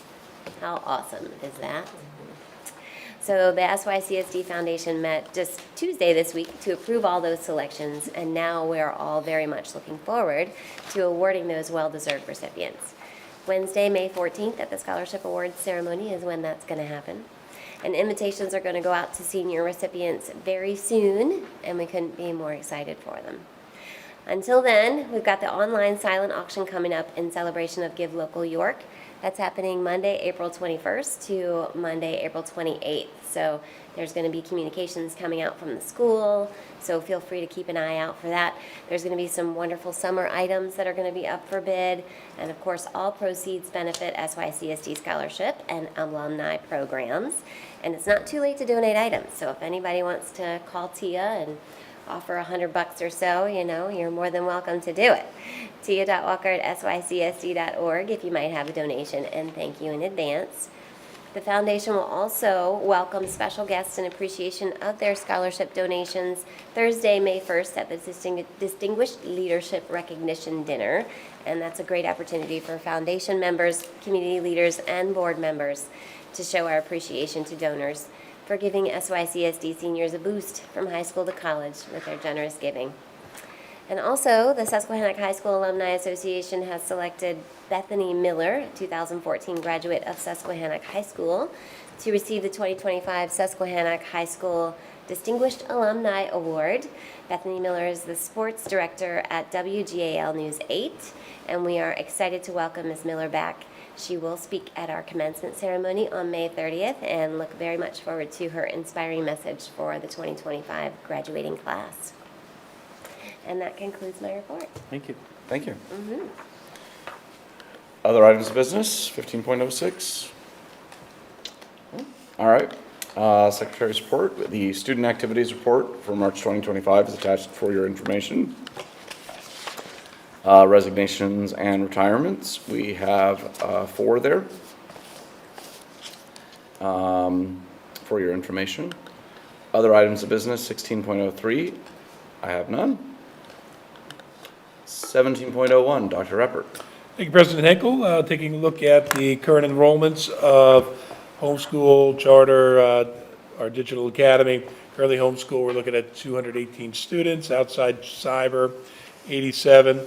We currently have 2 students enrolled in our Southern York County Digital Academy, and in the Lincoln Edge Cyber Program, currently 28 students within the district. All right. Thank you. Announcements by Board President and Superintendent. There will be a Personnel and Policy Committee meeting held on Tuesday, May 6th, 2025 at 5:30, immediately followed by a Buildings and Grounds Committee meeting in the Thomas R. Hensley District Administration Center. The next regularly scheduled meeting of the Board of Education will be held on May 15th, 2025 in the Thomas R. Hensley District Administration Center beginning at 7 p.m. And I will also announce that there will be a brief executive session immediately following this meeting for matter involving personally identifiable information. And that's all I have. Real quick, big thank you to the school board members that had an opportunity to go read to our elementary school students. They love it. I think I can speak for everybody. You guys love it too, those that are able to participate. And the only thing I had left on my list, thanks to Caleb and Dr. Reppert, is a big thank you to the Giant Company this afternoon. They presented a check for $7,174.56 as a result of the Shrewsbury Giant store in connection with the Feeding School initiative, and all of the donations that were made as you're checking out, earning points, all of that good stuff. So big thank you to Giant. We appreciate it, and certainly our cafeterias will be able to utilize that, and they're looking into cool ideas to promote Feeding School Kids initiative. That's all I have. Thank you. All right. Item 18, new business. Anyone? I do. Yeah. Just keeping a promise. We received a board email asking about possibly adding a secondary public comment, and I just wanted to ask for clarification purposes. We used to have it in our agenda, and we don't now, and I just wanted to know where the board stands on that idea. So I responded to that email, and that public comment section, I recall historically was rarely used, and it didn't have a clear purpose. Our policy, so one possible reason that boards use that is for overflow, because policy limits public comment to an hour. We historically, we've extended that, and I think that's a reasonable measure in the case of overflow, is to extend it at the beginning rather than making people wait until the end of what's already going to be a long meeting that already had an hour or more of public comment. The other reason sometimes is to bring up items that are not on the board agenda. I actually think that's even less good a reason because and I think there's actually a case to move the Sunshine Act, the public comment before before agenda approval, because the Sunshine Act does allow us to modify the agenda based on public comment. Now, we could always, do a motion to reconsider and go back to it, and open it up again. So I'm not broaching doing that change, moving it at least right at this moment, but that's something to consider. But again, I think having it earlier in the meeting for those sorts of items is better, because if there was something and we wanted to have a motion to reconsider, go back and add something to the agenda, that would give us more opportunity to then address it during the meeting if that were to come up. So that's my thought on it, is it wasn't really used, and I don't see a clear purpose that we can't address with the first segment of public comment. Yeah, my thought was we haven't, to date, we haven't let anyone who doesn't want to speak have the opportunity if they qualify in the first round. So, yep, we haven't even used it as an overflow, so, yeah. And we haven't implemented any restrictions of any sort ever. I guess it would give someone the ability to have a moment of rebuttal, but I would say in general that usually by the time we would get to that point, there's no one here to have a rebuttal. We have a few dedicated. I said it in general, not always, but in general. But I wouldn't be against having it as a line item in the agenda, and if it were used or not used, it would seem to be inconsequential. Agreed. If I can clarify, the one thing I will say, we mentioned if we used to have it, but when we had it before, I did double check, it did specifically say that it was for those that had signed up at the beginning and weren't able to speak. So overflow. It wasn't that you could later then sign up afterwards. Mhm. It was really to make sure that people that had signed up had the ability to speak. Right, and I don't think this is in policy, but I've been, as just a method of making sure that it doesn't get out of hand, sign up before the meeting. Like, I think we've had people raise hands, and I don't think that's a good way to handle things, that raising hands in the middle of the meeting to add to public comment. I think sign up before the meeting is reasonable. That, I think online it says sign up before 4, but we still allow it like 2 minutes before the meeting. So I think we're pretty accommodating on all of that. I think what we do is reasonable. That's all I have. Mhm.